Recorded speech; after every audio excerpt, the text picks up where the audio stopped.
Welcome into the best in true crime podcasting. This is True Crime Tuesday. I'm your host, Tim Dennis. Got a good show ahead today, folks. You know, I got to read a really good book this weekend. And I had good weather for it, too. Sitting out on the porch this weekend, it was myself and my little trained chipmunks, and we were reading this weekend a book in which, I'll tell you, it's called Beyond the Headlines, True Crimes, Myths, and Legends. Jeff Ignatowski is our guest today. And the interesting thing about this book, and the thing I liked about this book, is it might have dealt into subjects that we've dealt with before on the show, but it did it in an interesting way. And I'll have Jeff explain when we bring him onto the program here what he did with this book that was so unusual. And you remember the game Two Truths and a Lie?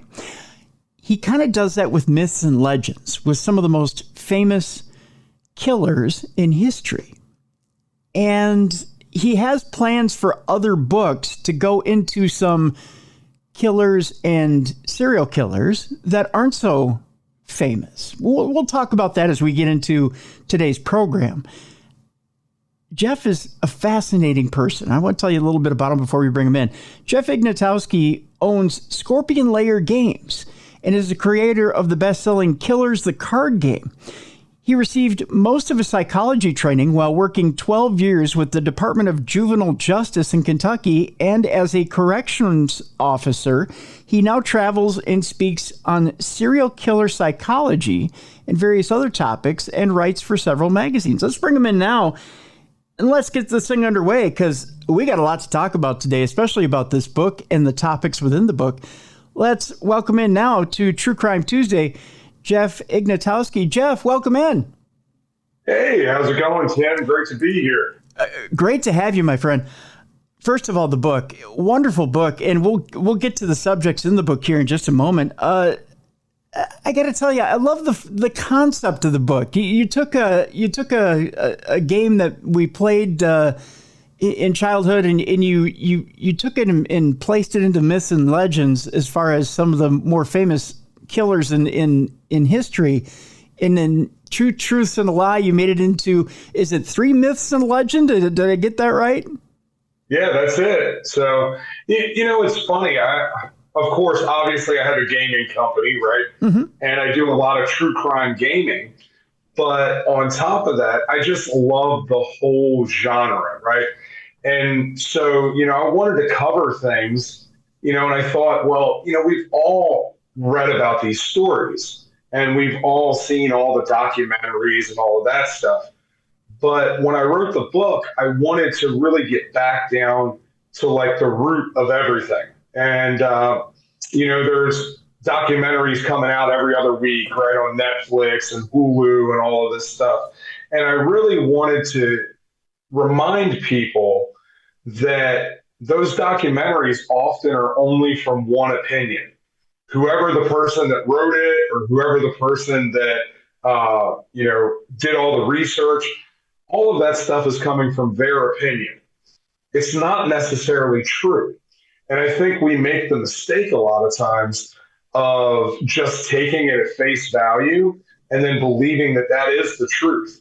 So when I decided to write Beyond the Headlines, you know, I really wanted to give that to people. I wanted people to see that there were a lot of these common beliefs that we have about these famous crimes that are, they may be true, but they also may not be true. Or they may evolve over time because we learn more evidence, we change our opinions, and ultimately the whole book is centered around making sure that you actually dig in, right? Mm-hmm. And you just don't take things at face value. So a lot of the book is very ambiguous, right? I write it in a way where I present evidence to people, but I don't always give them my opinion. Now, there are some obvious moments in the book where I have very strong opinions, and I let them be known. But for the most part, I try to leave it up to the reader to decide what they believe is true. And I even put in there, like, message me. Like, send me, if you have a different viewpoint, let me know. Why do you believe what you believe? And I think it's a fascinating conversation. If we really want to study and we really want to understand history, because that's what this is, right? This is history. Yeah. This is things that have happened in the past, good or bad. It's history that we need to remember. And we need to remember the lessons that come from that history. And I think a lot of people miss that sometimes. We have two different types of people that come to true crime. The people that want to stick their head in the sand and pretend like it never happened, or the people that jump in and want to devour every piece of true crime material out there. Obviously, I'm in one of those camps. But I think it's important that everybody understands the things that have happened. And if we do that, more forensics comes out, more better investigative techniques. People develop this stuff because they have such an interest in the field. If there's no interest and we just hide from all of it, we never get better things. We just get worse stuff. You brought up an interesting point here and in the book, and that is that we get a lot of books that cover a lot of surface stuff. They don't get too deep into the subject. We get a lot of, this was the crime and that was it. And in this book, you really do get deep into the subject. In fact, it's not too deep. There are some books that, and they're few and far between, but they do hash out a nice cursory detail into the crime, or they really do get into, sometimes I like to call it character work, right? I mean, that's what you call it in the screen world or whatever. You get a good idea of the circumstances around what happened with the scenario that we're dealing with. And a lot of times you need to know the circumstances around a scenario in order to figure out exactly why things happened the way they happened, not just who, what, when, where, why, like you would a newspaper article, but you really do need to know the circumstances to figure out the true motive behind a crime and why it would have happened that way. Because a lot of times, and there's a few instances in this book and a few of the crimes in this book where you bring up, like, say, police misconduct. And you think to yourself, okay, with police misconduct, you can easily see where someone might get tagged wrongly because maybe they don't have the right circumstances, right? Or they might not grasp the crime correctly, or they may be getting the wrong information. So in order to have everything correctly, you've got to know the circumstances around everything. So you're informing the reader just the right amount. And that's I'm kind of taking the long way around this, Jeff. But in order to get the right circumstances about the crime, you have to get the right amount of information. And a lot of times, and this is no slam on anybody in particular, and I'm not doing that in this case, but you have to have the right amount of information when you're sitting down, especially as a reader of anything or studying any case. You have to have the right amount of information on any case in order to figure out what it is you're looking at. And if you're just studying the guts and gore of a crime, what are you really getting? You're getting the thrill, and you're not really getting the meat and potatoes of what it is you're looking at, For sure. Yeah, I think, I think that there is a delicate balance, right? At least the way that I write, I always want to give people the ability to dig even further, right? Because I want them to have their own experience. I don't want them to just take me at face value and, that guy, Jeff, he knows everything. I never want that to be the case. I want people to dig in. I want them to challenge me. I want them to say, hey, I believe that this is correct and this is why, because it is those critical thinking skills that we sorely lack in a lot of areas of life currently, right? And if we continue on that path, it leads to disaster when people can't, think critically about the things that they believe. If they don't challenge their own belief systems, they never grow. So, I really wanted to do that in this area of true crime.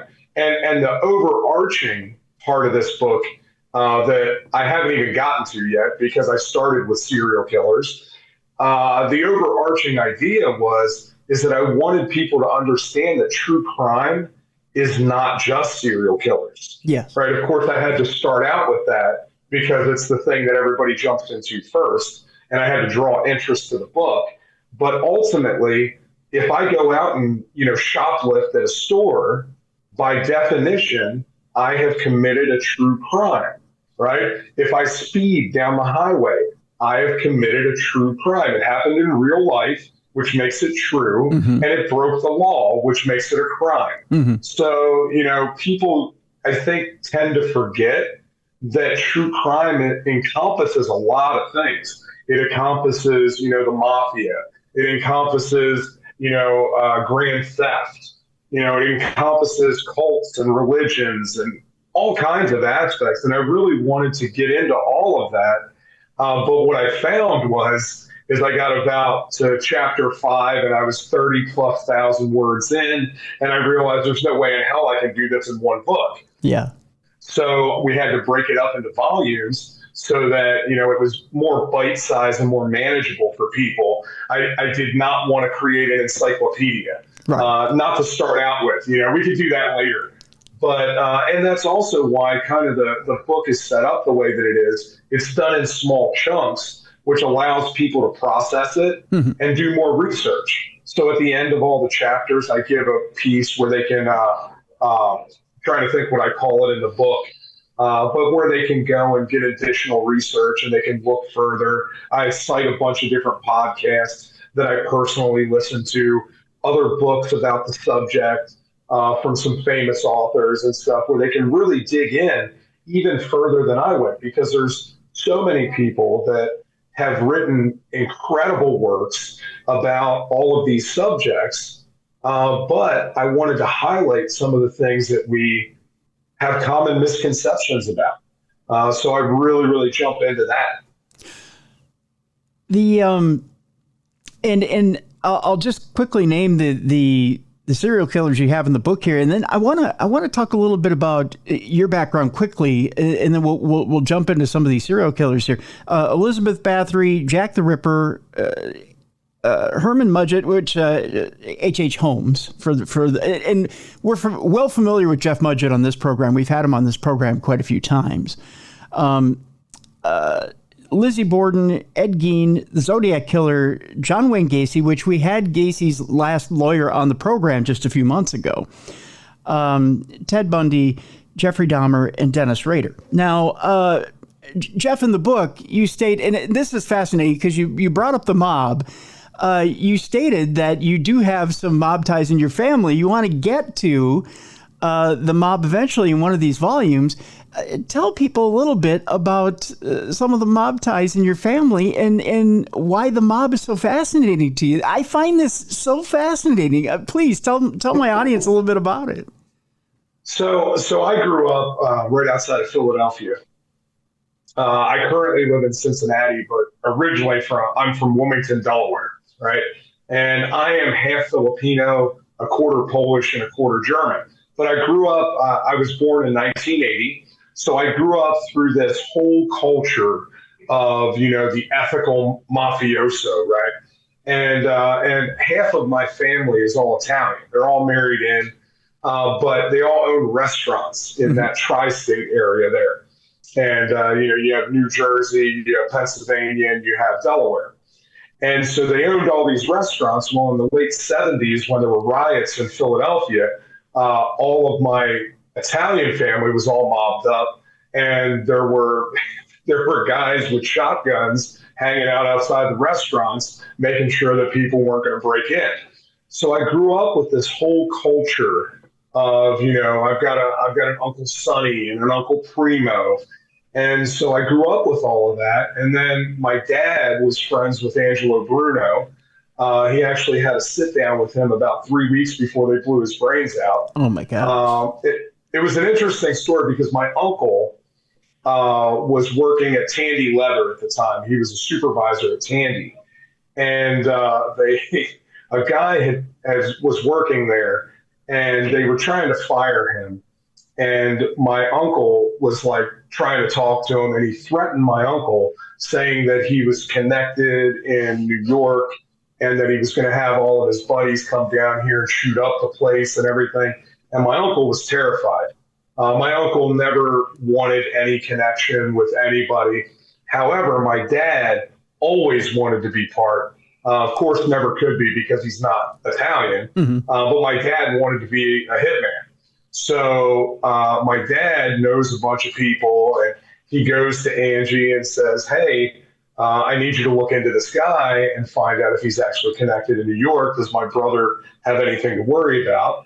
And of course, they get back to him a week or two later and said, no, that guy had no connections. You don't have to worry about him anymore. And so the guy disappears. They never, as far as I know, they never heard from him again. And nobody knows what happened to him. But it's funny because, the old story about, well, one day you're going to have to do me a favor. Yeah. Was pretty much exactly what Angie said to my dad. Really? Like, you're going to have to, but 3 weeks later he was dead. So he never did have to return the favor. He didn't have to pay it back. Wow. So, but my dad had been relishing the chance to pay it back all of his life. So it was like he was ready to go.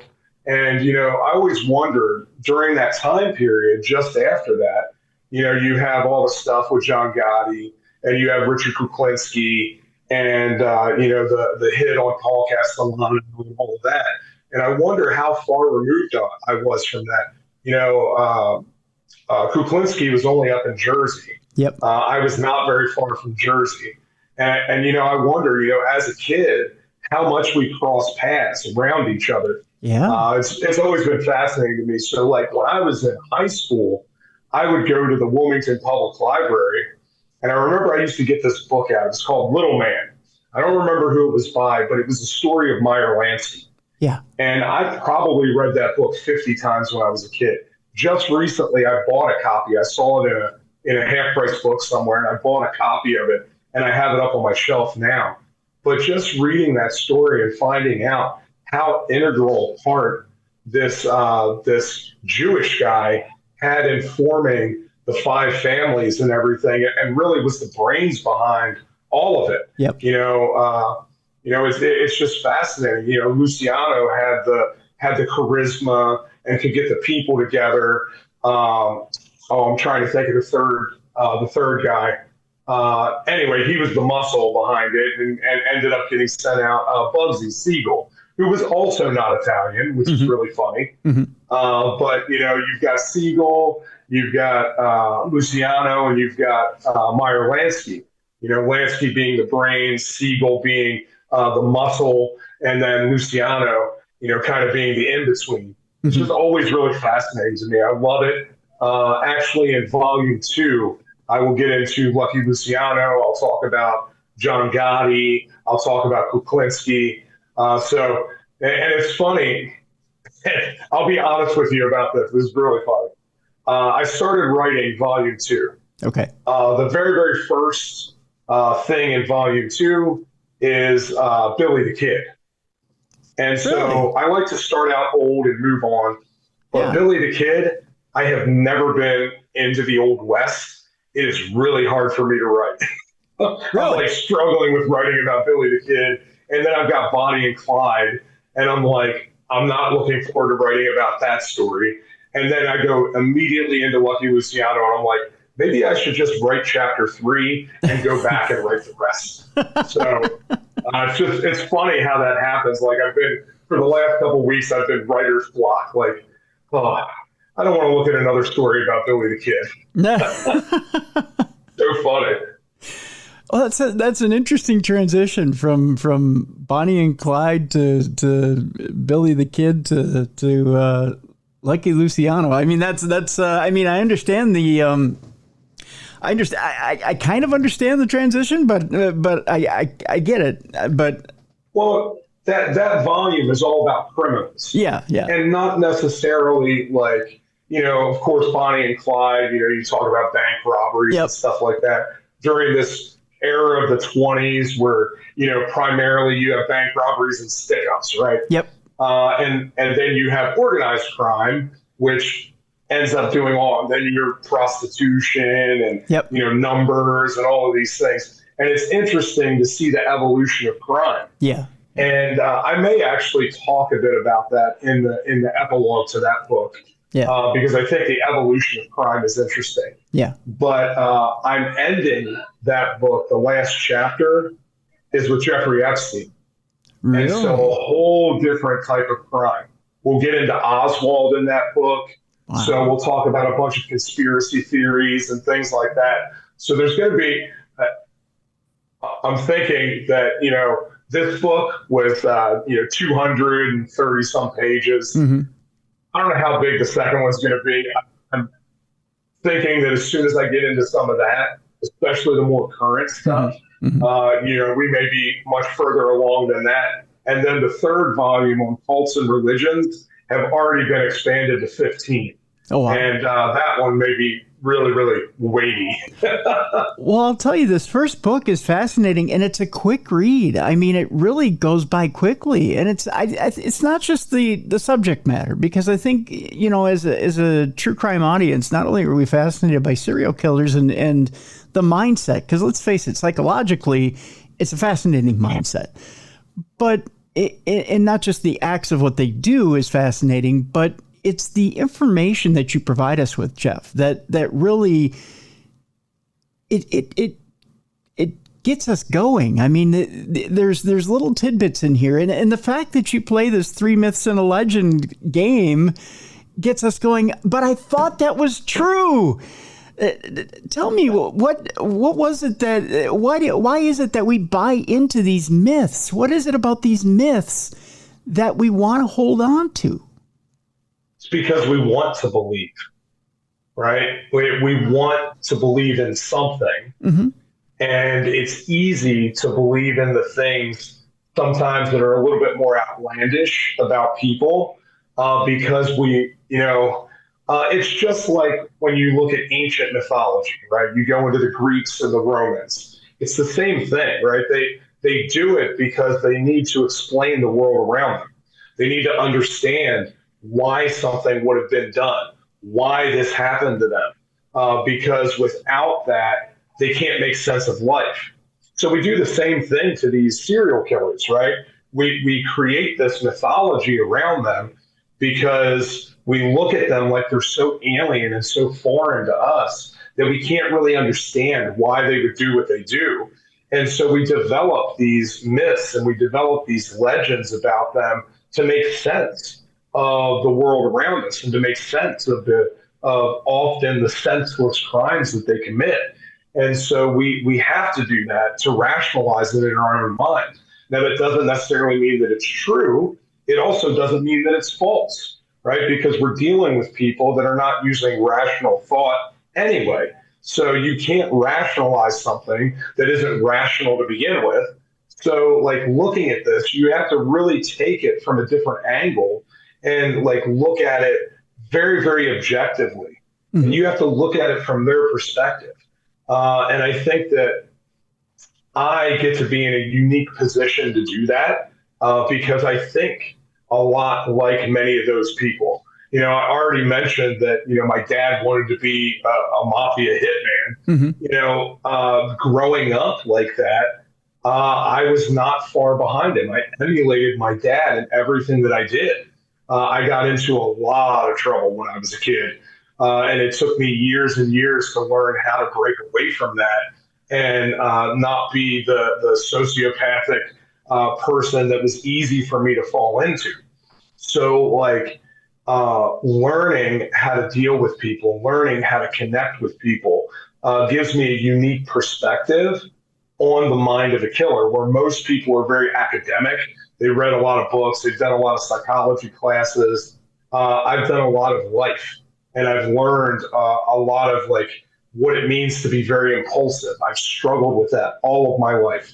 I've struggled with the thoughts and crazy stuff coming into my head and not acting upon that because there would be really, really negative consequences if I did that. So learning how to navigate that in these troubled waters of our own mind allows you a unique doorway into that subject. because the people that are there are dealing with the same thing, right? Whether it's they had abuse before, if they whatever kind of abuse they faced, whatever kind of mental issues they dealt with, going through their life, there were events that continued to shape that. And you can watch people. I think it's fascinating to watch people. You have these people that have a black cloud over their head all the time, right? Yeah. Always something going wrong. Always they have a problem. Well, life doesn't have to be that way. Right.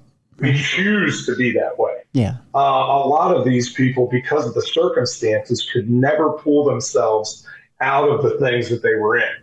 And in fact, they continue to build this fantasy life that they then have to fulfill because they can't experience life any other way. It's the only time they feel alive, right? Yep. So they craft all of this fantasy, and then they have to try to fulfill it. The mistake is that you can never fulfill the fantasy. The fantasy never becomes reality because it always seems so good. Mm-hmm. And then when you do it, it never matches up. It's the same thing as a guy that goes and sticks a needle in his arm and, you have that heroin high, right? You never meet the first one because you can never have that first experience again. And it is not any different when it comes to the mind of a killer, right? They're chasing that high all the time because it's what they need to feel life, which is why they can't stop. And it's different for each one. Yeah. So, the different types of killers have different motivations. But certainly for the sadomasochistic killers, there is a very, very similar trend depending on what they're getting involved in.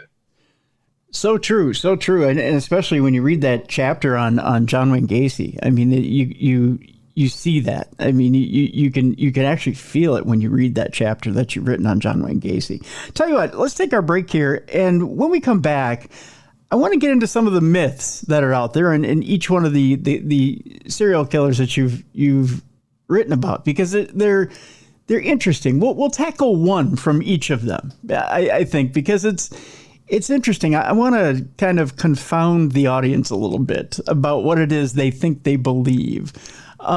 This book is so fascinating, Jeff. You've done such a good job with this book that I think I want to shake up the audience a little bit when we come back. The book is Beyond the Headlines, True Crimes, Myths, and Legends. And it's available by Wild Blue Press. We have a link in the description of this program. So I want you to go out and get it during the break. When we come back, we'll talk with the author, Jeff Ignatowski, about different myths from each one of the serial killers that are in this book.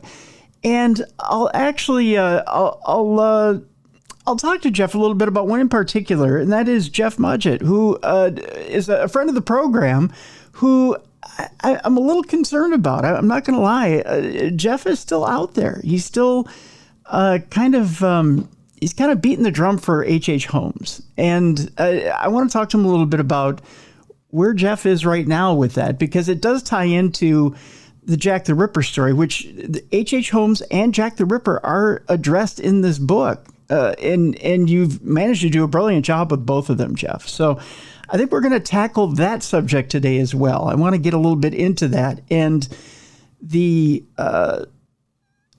why with Jeff.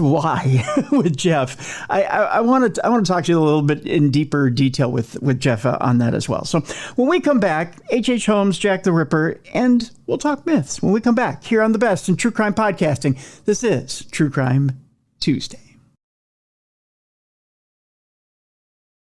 Welcome back to the best in true crime podcasting. This is True Crime Tuesday. I'm your host, Tim Dennis. My guest is Jeff Ignatowski. The book is Beyond the Headlines, True Crimes, Myths, and Legends. Just the first book out of a book of 3. I know that's a lot of pressure for Jeff. I'm not trying to put the pressure on Jeff, but it's going to be the first of 3 wonderful books. This is an absolutely wonderful book. I had a great time reading this book over the weekend. And I'm telling you, folks, you're going to have a wonderful time reading this book as well. We have a link in the description of this program. And I am hoping that you pick up this book and that you'll see for yourself just the fact that there is the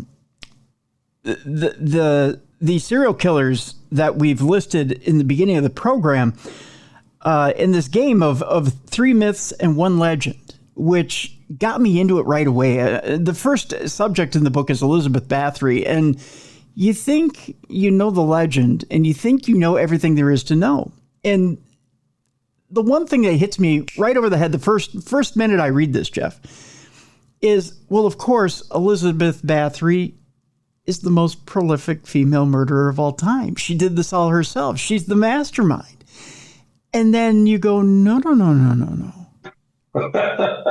It wasn't all her. It is a fascinating story because, we have that idea, there's all the movies and, the TV shows that talk about Elizabeth Bathory being the blood countess and, that she bathed in the blood of her virgin handmaidens. And then you also have, the Guinness Book of World Records, right? Mm-hmm. That says that she is the most prolific serial killer ever, right? She's in the Guinness Book of World Records. And I believe it is 600 plus victims that she had. When you really dig into the court documents, right? Because they have court documents of her trial. When you look at the court documents, you don't see that. Right. And you have all of these hundreds of people that are interviewed that, you wonder, why are they being interviewed? Why is this all happening? Why wouldn't they make more claims? Right. If they're trying to get off, right, they're not trying to be implicated in this. They would make all kinds of wild claims, but there is no claims of her bathing in blood. Zero. Yeah. Nobody ever made that claim.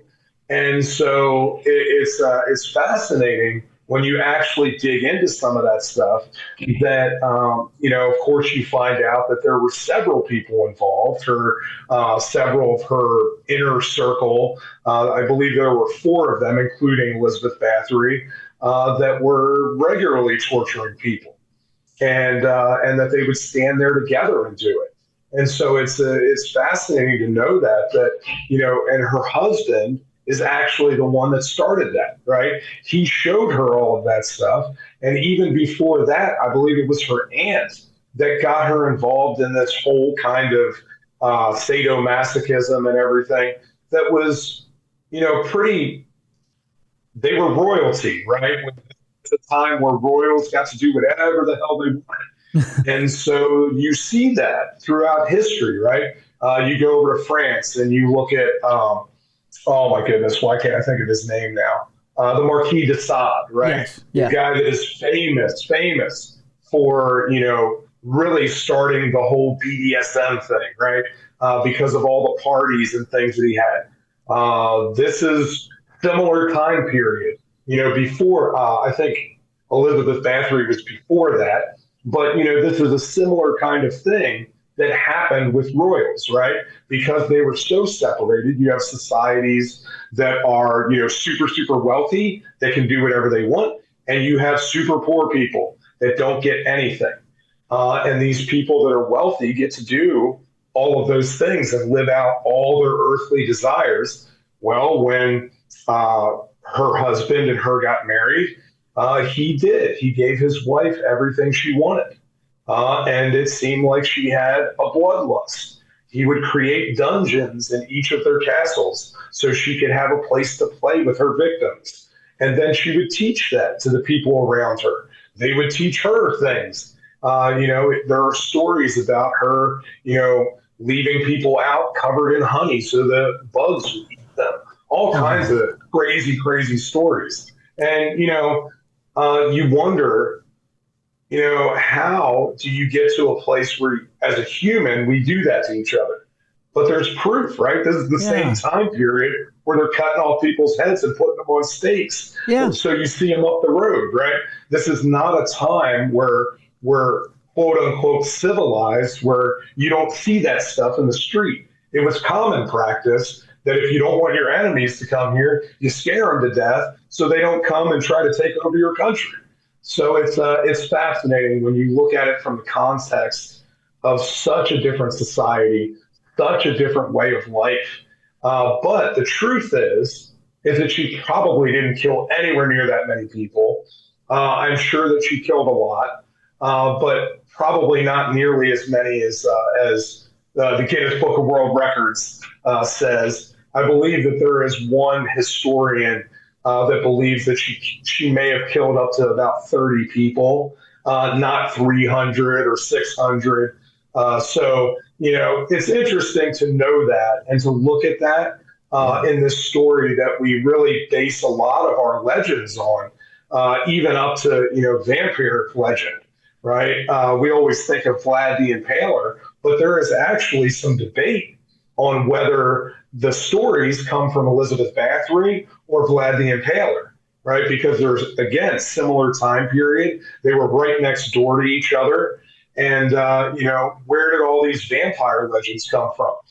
Maybe they started with Vlad, and maybe they grew because of Elizabeth. And this is also a time where we're constantly sharing stories because, we want to scare people. Like the royals didn't want people to come in and overthrow them, right? There were plenty of uprisings. Well, if you scare people and keep them in servitude, they don't rise up against you. Right. So right. It's fascinating. It is fascinating. Another fascinating case, which bleeds into another one in the book, which we got to dig into a little bit here. I want to go light on one, heavy on another, which I'm going to go in an opposite order of probably other shows here for you, Jeff. That is the Jack the Ripper H.H. Holmes case. I want to go heavier on the H.H. Holmes case than the Jack the Ripper case. Everybody's familiar with the Jack the Ripper case, so I want to go lighter on that. I want to talk more about the H.H. Holmes case, and I want to talk more about Jeff Mudgett, and that's this. The Jack the Ripper case is one of those cases that, of course, is very old. It's one of those where the suspects are laid out. We think every once in a while we get a nugget dropped in our lap. You may see something in the Daily Mail where there's, another piece of DNA, which it might be too degraded to guess that they have something or they may not have something. Everybody thinks they know or they may know who the Ripper is, and then they take it off the table. It's one of those things. Yeah. I'm not going to spoil it for the book, but you think you have your suspect for the Ripper. You think you have a pretty good idea, right? Yeah, I mean, I have suspicions. I think there are a couple good candidates. The truth is, none of us will ever know. Right. It's way, way too past. We're talking 100 years plus. There's no way that we're ever going to find anything now. All of that evidence is long gone. And, it's fun to speculate and even get into some of the conspiracies. Again, it was the royals, right? Maybe it was because there was, so-and-so was a werewolf. And there's all kinds of wild conspiracies out there. But I think that there is some good evidence for a couple of the suspects. I go through them in the book. But I think it's even more interesting to look at it, because we have the canonical 5, right? The 5 Ripper victims. But that is probably and possibly not true, right? There may have been more. There is a good case for there being more victims, several before the first one, and possibly several after that. And I do talk a lot about that in the book, about those possibilities. I don't know where I stand on that. I think there needs to be more information. I think that some of the stuff that has come up recently about, Elizabeth Stride's scarf and that they found this DNA on it and it directly links to one of them, which consequently is one that I think is really, really possible. But here's the truth about that. How many people touched that scarf in 120 years? Yes. Yeah. There's no possible way to get a DNA match from something that old that was not protected, that nobody ever kept it in a sealed bag. They were passing it around at parties and, the family was showing it to each other. There's no way that we could get an exact match on that. There's no way that it could be credible to know that information.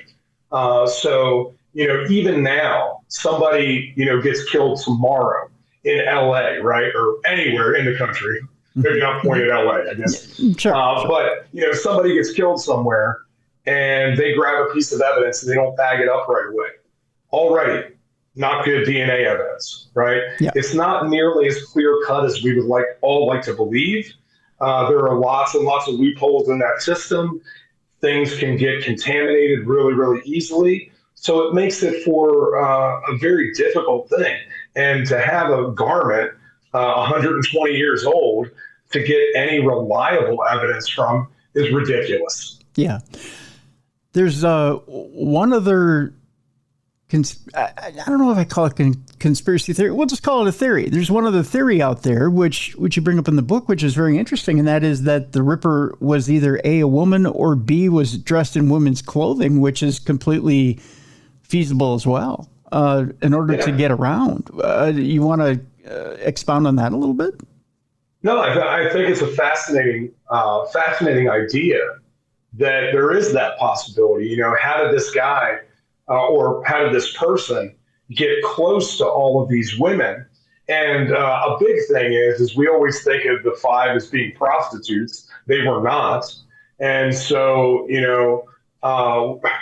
again, I think that's the first myth that I go through, is that the 5 women were all prostitutes. Jack the Ripper did not kill prostitutes. That was not his MO. So, how did this person get close to these women? Was it that this person was a woman themselves, or is it that this person looked like a woman so that they could get in and, get these people in a vulnerable position so that they could then do the deeds that they did? And I think it's fascinating. It's a theory that's out there, not widely publicized, but it's an interesting theory. Yeah. Could it be true? Who knows? For a long time, they were calling Jack the Ripper Leather Apron, right? Mm-hmm. Because of the piece of apron that was found at one of the crime scenes. Well, the place that they worked at, the leather making place, mostly women that worked there. Yeah. So was it one of the women that worked there that committed these crimes? Who knows? We'll never know, but it's fun to postulate and to think about all the things it could be or would be. Who knows? Maybe one day we'll figure it out. Yeah. I find it a very fascinating theory, and I don't think it's that far of a leap to the right or left from being the truth. I mean, what more of a clever way to get that close to women to murder them than to dress up or be one and get close to them? Like you pointed out, they weren't prostitutes, at least not all of them were, and they were women who simply were down and out and sleeping on the street because they had nowhere else to go. So yeah, very, very feasible. I want to skip ahead here to H.H. Holmes, Herman Mudgett. And I want to talk a little bit about our friend Jeff Mudgett, who, again, as a friend, I love him to death, but he was carrying the torch for his great-grandfather to be Jack the Ripper, and really was convinced that he was Jack the Ripper. And he even took it so far as to take it to TV. Although, let's face it, H.H. Holmes was no choir boy. No. Yeah. Now, what's interesting is you really did your homework as far as H.H. Holmes and what exactly he did and didn't do with the murder castle. Jeff has his statistics as far as what he believed went on in that murder castle. And if you listen to Jeff, that thing was a regular cauldron of death over there in Chicago. What you find and what he's found are probably two different things. Now, it wasn't exactly a smokestack of death over there in Chicago, but there was some things that went on. One of the myths was that there weren't probably as many bodies being churned out of there as what we think, right? Yeah, absolutely. So I have never talked to Jeff myself personally. Mm-hmm. Well, let me take that back. I have talked to him through Messenger once or twice mainly about his book. Okay. Because he has a book out as well. Yes. Bloodstains. Well, I'm sorry? Bloodstains is the name of Yes, it. Yep. yes. Yeah, and I was actually looking at getting a copy of that because I wanted to read, like I've watched American Ripper a bunch of times. I've seen Jeff on there. And here's a funny story. This is kind of how this started. I was at a show in Michigan, and I was up there, and I had a ton of people that kept coming up to the booth, and they kept saying, well, what do you think? Do you think Jack the Ripper was H.H. Holmes? And I said, absolutely not. It's a ridiculous theory. Now, I know Jeff's standpoint on that. I've watched it a bunch. And it just so happens that the lady that was right behind me was good friends with Jeff. And so she was sitting there listening to me talk to all these people about why I thought it was complete bunk, right? And so she's laughing because I don't think that she necessarily agrees with Jeff, but they're good friends. And from what I understand, he's a great guy. Yes. And very, very steadfast in his convictions. Yep. And that's great. You should be, right? So she actually took a picture. I had an H.H. Holmes Lego figure that I made, and she bought it from me and was like taking pictures and sending it to Jeff. And so I told her, I said, you know what? Tell Jeff I'll send him one. But if I send him one, I'm going to put Jack the Ripper on the back and just to mess with him. So I thought it was really funny. I don't know that he would think it was all that funny, but I thought it was funny. But we did talk about, and it was funny, last time I messaged him about the book. You were cutting out a little bit there when you were hitting the punchline. That's why we couldn't quite hear you. You were a little muffled. So I was going to send him the Lego figure with Jack the Ripper on the back of it, with a no smoking sign through it, like the circle with the cross. Okay. Yeah. Okay. There you go. No Jack the Ripper. So yeah.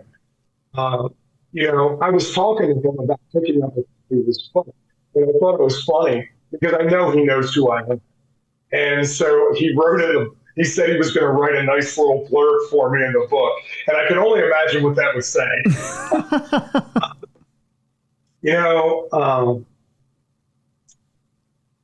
There are a couple of things that I think, and I mentioned them in the book, that really give me question to this whole idea of H.H. Holmes being Jack the Ripper.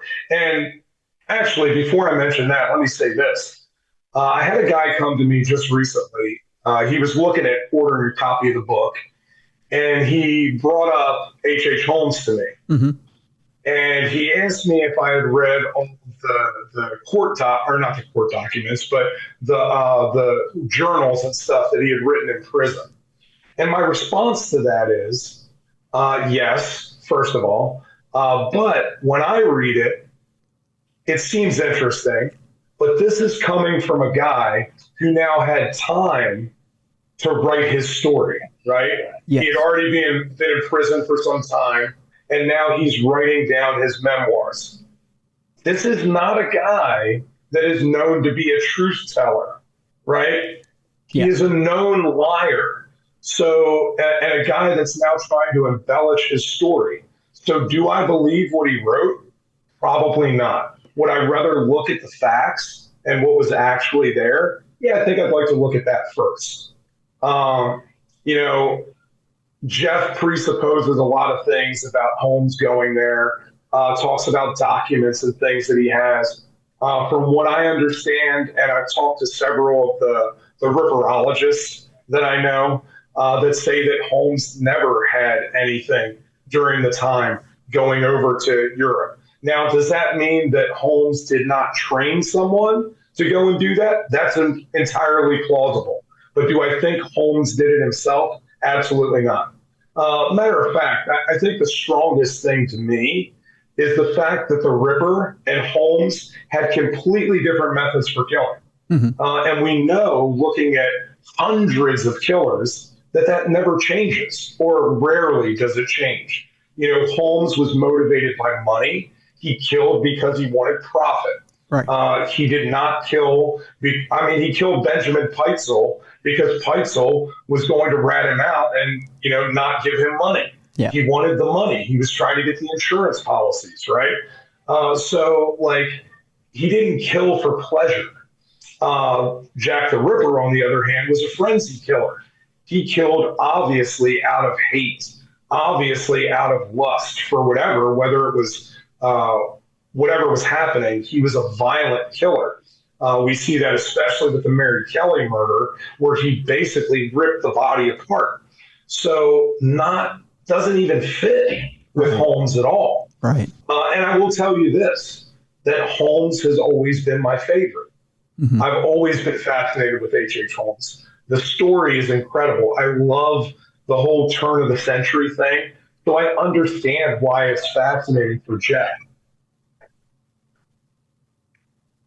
So, it's just always incredible to me, that whole story, that whole time period. And I love some of the things that he puts out there because I find them very, very interesting. Apparently, there have been a couple of conventions that have been talking about trying to get the two of us together and to debate one another on H.H. Holmes being Jack the Ripper. So there's been some talk, and I think it's kind of funny. Everybody's entitled to their opinion. That was the whole point of the book. Dig in, see what you believe. Check out his stuff. Read it, listen to him. Absolutely, yeah. Discover it for yourself and see which side of the fence you fall on. It's clear where I fall, and it's probably the one place in the book where I am definitely upfront about what I don't think is the truth.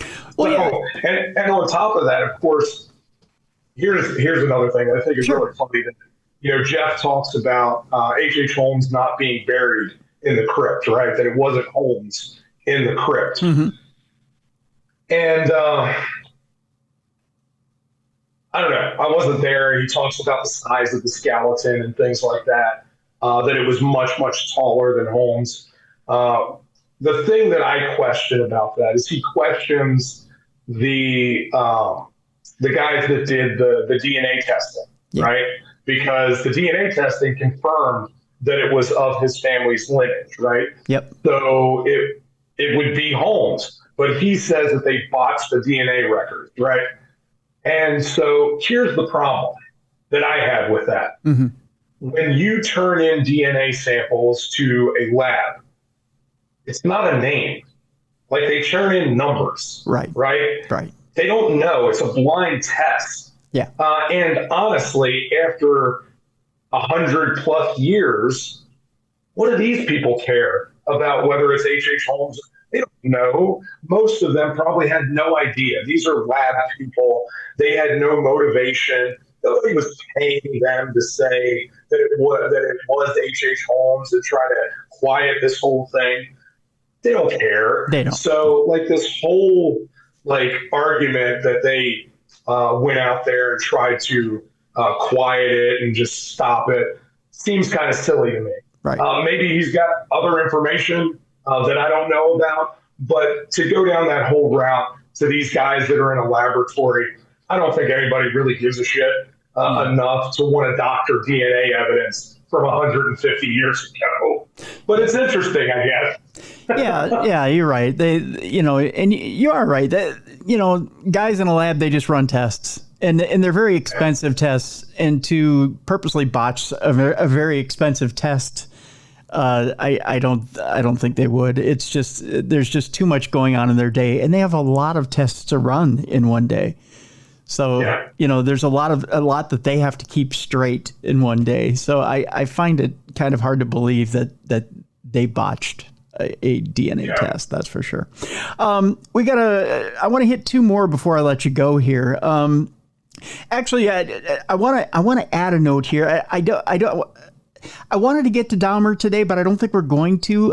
One of my co-hosts, actually, his dad was one of the corrections officers for Dahmer. So I wanted to. Oh wow! I wanted to let you know that. But I wanted to get to Dahmer today, but in the interest of time, I think we'll leave Dahmer alone. I do want to talk about Ed Gein and John Wayne Gacy today. Okay. And let's talk about Ed Gein first. I've driven through Plainfield. I got to tell you, even driving through Plainfield, it's eerie. It's just an eerie feeling, knowing. Go ahead. I've not been there yet, but by the end of the year, I will actually have to go to Minneapolis for a show. And I'm going to drive right by Plainfield. So I'm going to go there by the end of the year. What show? Because I'm in Minneapolis. Okay. I'll be at World Oddities Expo. Okay. They're in, I want to say it's the last week of November. Yeah, November, I think. Okay. Yeah, something like that. I'll let you know for sure. Yeah, please do. Yeah, I'll be there. Yeah, great. So if you've got to come through Plainfield, take a moment to the day I drove through, because when you go through you actually pass a Swiss colony. I know this is talk about buying into a myth here, Jeff. You pass a Swiss colony outlet store, so immediately you start thinking sausage. Did Ed Gein make people sausage? That myth, right? Which I was kidding with my girlfriend. Do you want to stop by and get some Gein people sausage from Swiss Colony? You got to do that at times because you're in Wisconsin, you're near Plainfield. You got to joke about that sort of stuff, which she did want to stop by the Swiss Colony store. But to me, it's and if you ever go to Zach Bagans' museum, he's got, I've been there. Okay, and he's got the cauldron, So tell me, when you were standing in front of the cauldron, did you get that vibe? Did you feel an actual vibe standing in front of it? It's interesting because that is the only place in the whole museum where I actually saw something. Really? And it wasn't at the cauldron. When I was standing in there, we walked in and I turned and I looked up because they have the whole barn. Like they have the barn laid out there. Yeah. And I looked up in the rafters and I saw a shadow move from one side to the other. And I stopped and I was like, is there somebody up there?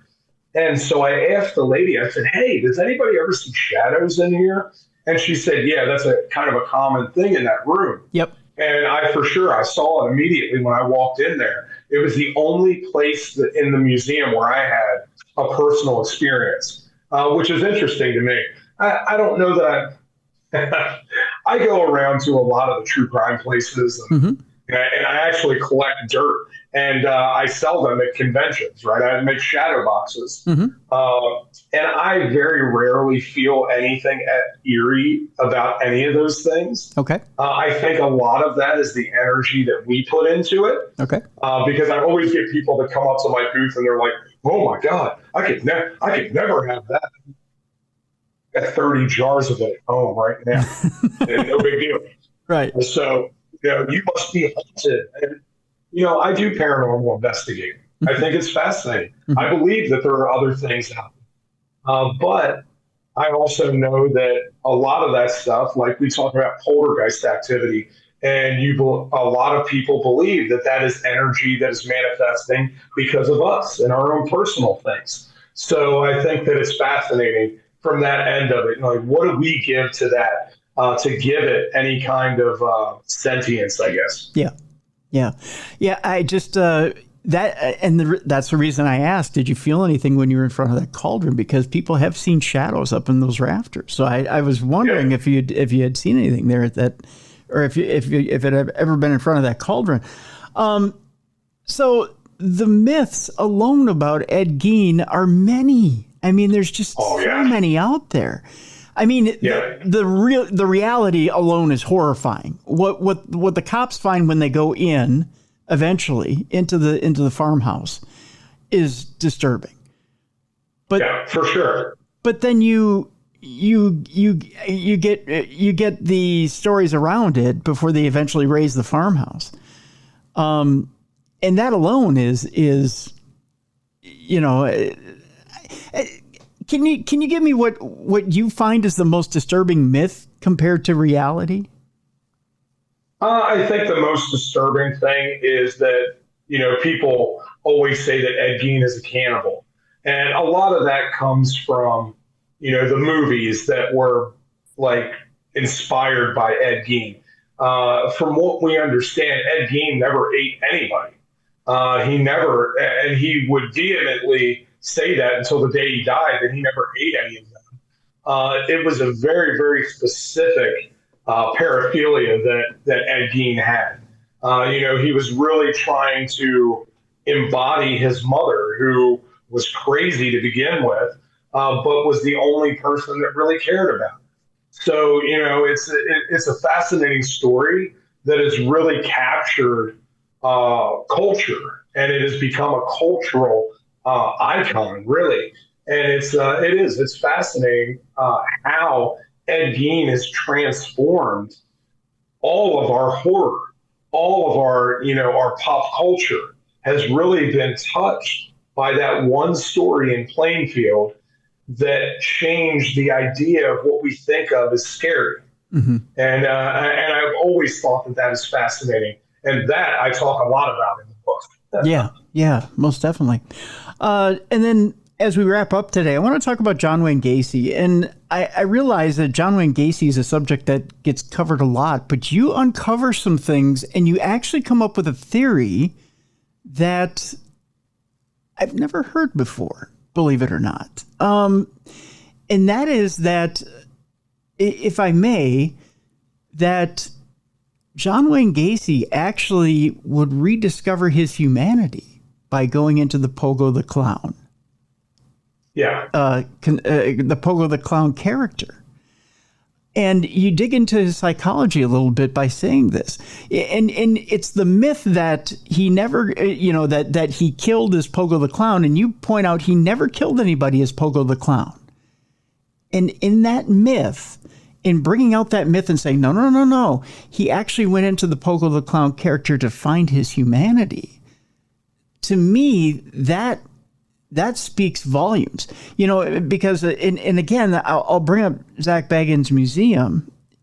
Zach, I believe, I think he has one of his Pogo paintings.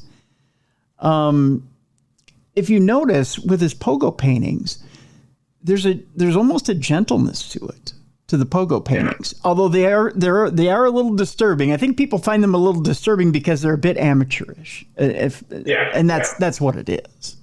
So I think with Gacy, it's interesting because, of course, we always have this idea that Gacy killed children.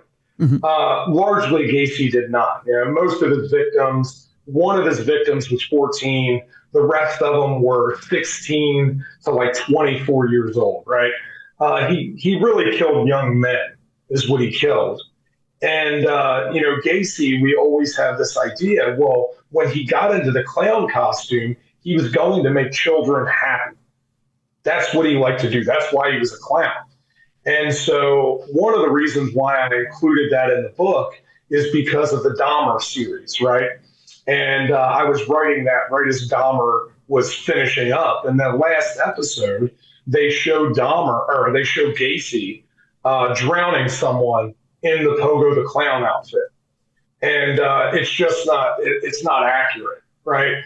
I know several people that are directly involved in that case. I'm friends with Bob Motta Jr. His dad was Gacy's defense attorney through the large majority of the trial. And then, several other people that knew Gacy personally, William Dorsch, who has written a book about it. And, I think it's important to realize that even killers have to have an escape, right? They have to have something where they can normalize within society. And I believe that is one of the ways that Gacy did that. He used the Pogo the Clown design to really normalize himself. And to be perfectly honest, I understand what that's like. I personally don't wear masks because I understand the disassociation that happens in completely the opposite direction for me. Okay. Right? I don't wear masks because I know that I disassociate when it happens. Gacy would wear masks so he could get into a place, or not masks, but put on the clown paint so he could get into a place where he could entertain and where he could be there and have fun with the kids. And I think that that's an important distinction. When we had Karen Conti on, the only time I ever heard her say that she got anything that seemed scary as far as pogo went, he made her a custom pogo painting. And she said it was a bit darker. It was like a darker pogo painting. And I tried to think of the psychology of why he would give her a darker pogo painting. And the only thing I can think of is he actually opened up to her more. And I think it was his way of trying to reach out to her, and it was almost like he was trying to show her his complete self, right? Yeah. Like he was trying to mix his both sides of his personality and say, here I am, this is me, right? But I can't tell you who I am. Like you and I have shared a lot. Like he would joke around with her and show her his lighter side. And he wanted to confess to her that there were other bodies. And you bring this up in the book, that you believe there's more than just what, was in the crawl space, and there was more out there. Because I had asked her that on the program when I had Karen on. And she said, oh yeah, absolutely. I believe there's more out there than what he stated to me. And many times she tried to ask him, and she tried to coax it out of him. John, are there more out there than what you're saying? And there were a few times where he almost cracked. But he never admitted. He never admitted that there were more out there. But I think that painting, that darker pogo painting, was his way of saying, this is me.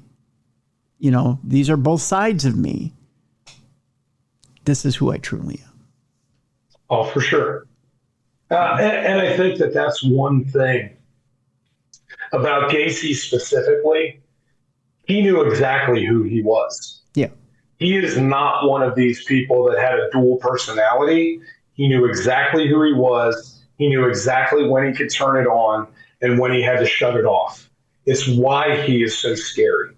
It's why he is, for many people, one of the scariest killers ever. This guy could go into any situation. He could do anything with anyone, and he knew when he could be the monster and when he had to back off. When you find somebody like that, that is scary. Someone that can cover it so well. Yeah.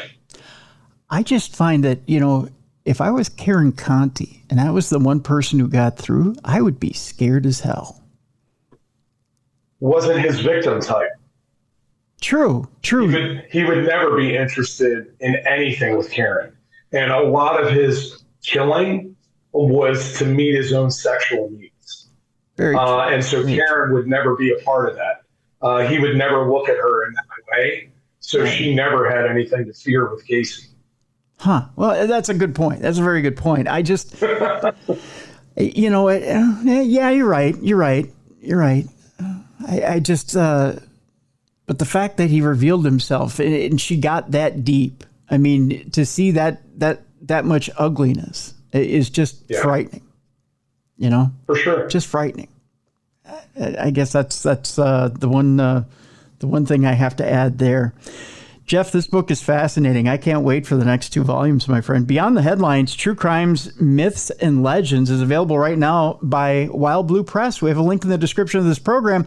I highly encourage you to go get it. Again, 3 Myths and a Legend. It's a great game to play. You'll keep yourself... Hey, this book goes by so quickly. That's the thing. You get into it, you start reading it, you don't want to put it down. I didn't put it down.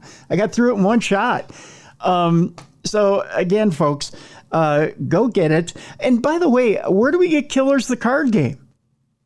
Oh, you can go to my website. It's scorpionlairgames.com, and it is available there. Okay, so go get yourself Killers the card game as well. And go get the book. Let me know what you think of it. Tim@darknessradio.com, because again, I really did enjoy reading the book. And Jeff, I can't wait for the next one because I want to read all about the mob. So there you go. Absolutely. All right. So, folks, we're going to lighten things up a little bit. It's time now for us to bring in Jessica Freeberg, and it's time now for Dumb Crimes and Stupid Criminals. It's Crayon News story time.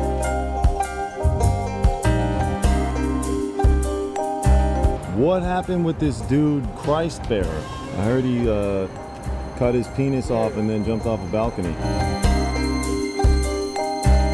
Suspect pulls gun from butt, shoots twice at Denver police. What is your emergency? I need help. And what's the problem? I'm too high. You're too high?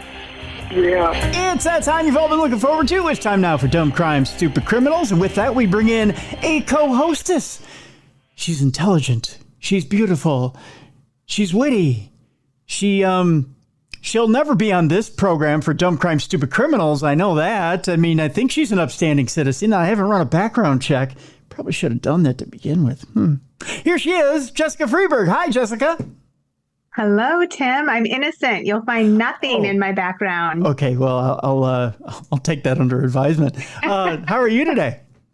I'm so good. It's a rainy day, so it's a little dreary around here, but I know, right? The chipmunks have already built an ark in the garage. I believe it. I saw them breaking out the hammer and nails and a little bit of wood, little tiny pieces of wood, and they were in the garage. You have little animals coming 2 by 2 to your garage? Yes, yeah. There's little chipmunks and little birds, and they're all like, save me, save me.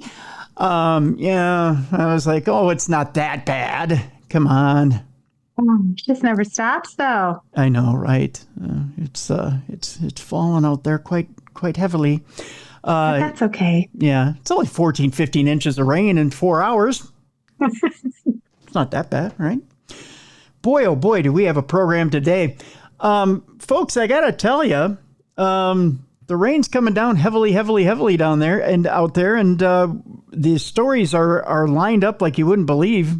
Today and tomorrow, Jess, we're going to tackle a subject that's hot in the paranormal world, but it's also hot in the legal world.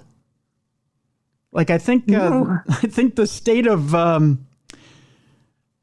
Rhode Island might need to get their legal departments in, probably the tax department and probably the employment department, in on a popular paranormal hotspot. Yeah, because evidently you can't let the ghosts tell you who may be stealing from you and who may not be.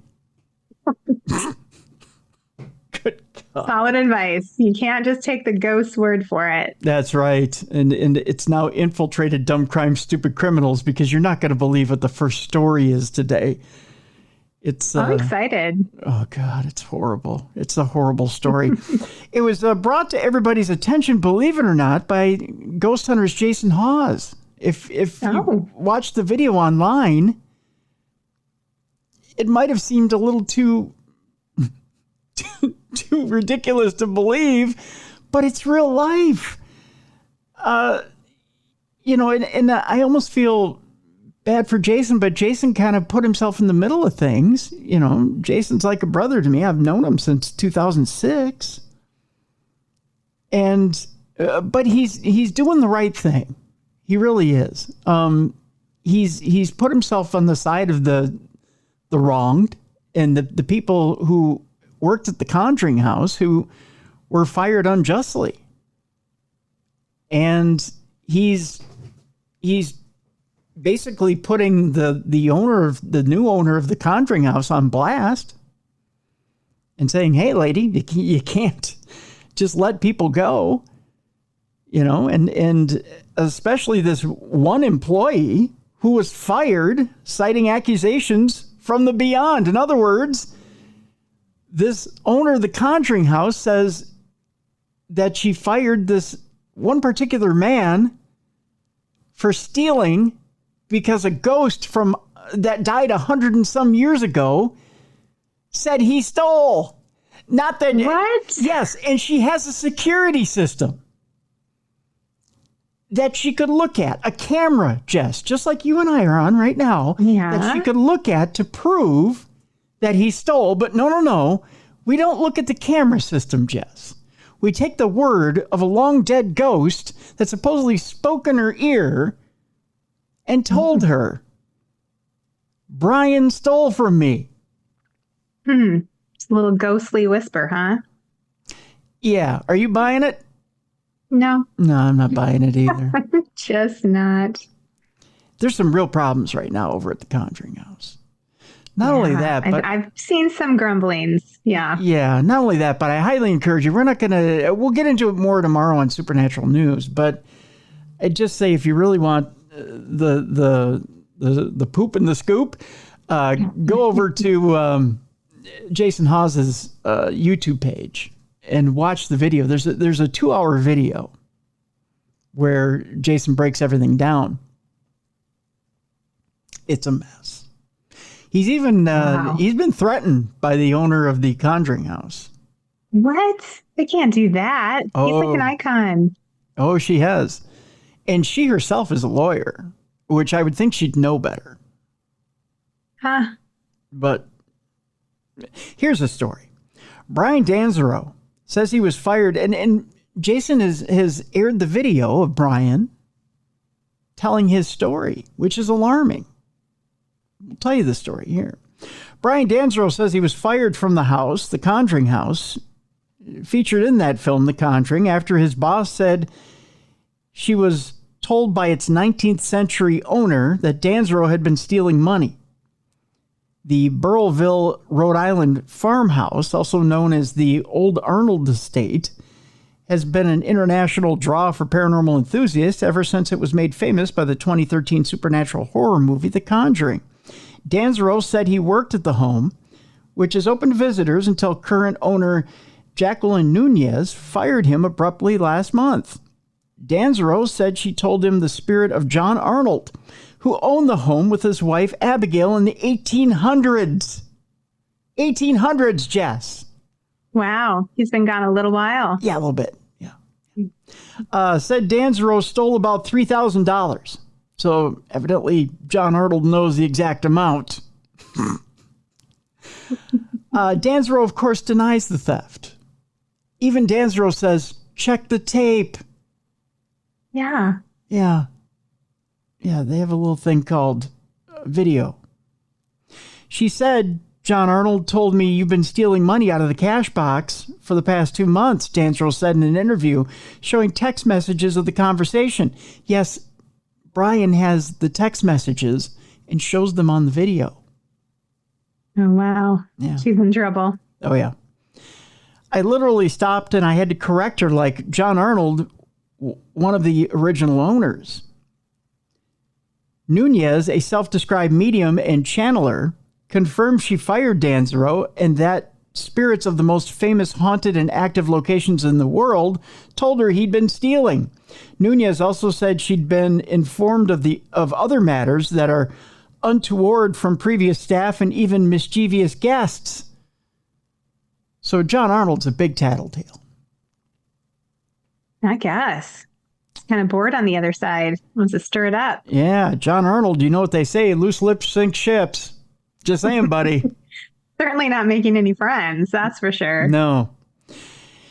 It does not matter whether you believe in the paranormal or not, Nunez said in a statement. I and every person is entitled to experiences that bring understanding and meaning to our lives, including being informed or warned about wicked actors and actions. As far as Brian goes, my experience with him devolved quickly, culminating in his at-will employment termination. The circumstances get fishy as it unveils here, Jess. The Conjuring film was created after Andrea Perron wrote The House of Darkness, House of Light, The True Story, Volume 1. The book is about paranormal activity she experienced living in the Arnold estate, which her family owned in the 1970s. Perron said the family was haunted by Bathsheba, which is a spirit that was unleashed during a seance gone horribly wrong. Perron said paranormal activity happened all the time. It started the first day we moved into the house, Perron said during a 2013 interview. We saw a man standing in the dining room who seemed fixated on dear old Mr. Kenyon, who sold the property to my parents. I walked past him and said, good morning, and he didn't respond. Danzero, who worked as a paramedic before he got hired at the house, recalled his own paranormal experiences, such as hearing voices, footsteps, and even his own voice talking back to him in the basement. One of the weirdest things was being in the basement by myself in the storeroom and literally hearing me call me from the other side of the basement. That's kind of a bizarre experience, right? That's creepy. Yeah. In another experience, Danzaro said a closed door opened up for him as he walked toward it with an armful of boxes. Danzaro said the experience still makes him smile and that he was sure to say thank you. But Danzaro said he has serious doubts, about John Arnold ever telling Nunez that he was a thief. For a spirit to go after a staff member in that manner, I've never heard of such a thing at any haunted venue, let alone the Conjuring House, he said. Danzaro this week filed a complaint seeking unpaid wages, here we go, with the Rhode Island Department of Labor and Training, which he should.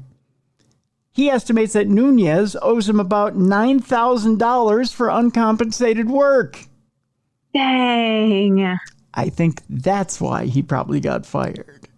That's a problem. She didn't want to pay him. The state agency confirmed it received the complaint.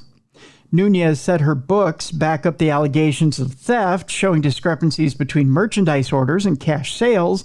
Nunez also denied owing Danzaro any money, saying he's been made whole when counting the stolen money as part of his compensation. Now, there's such a thing as cooking the books. I mean, yeah, she can supposedly find transgressions wherever she wants.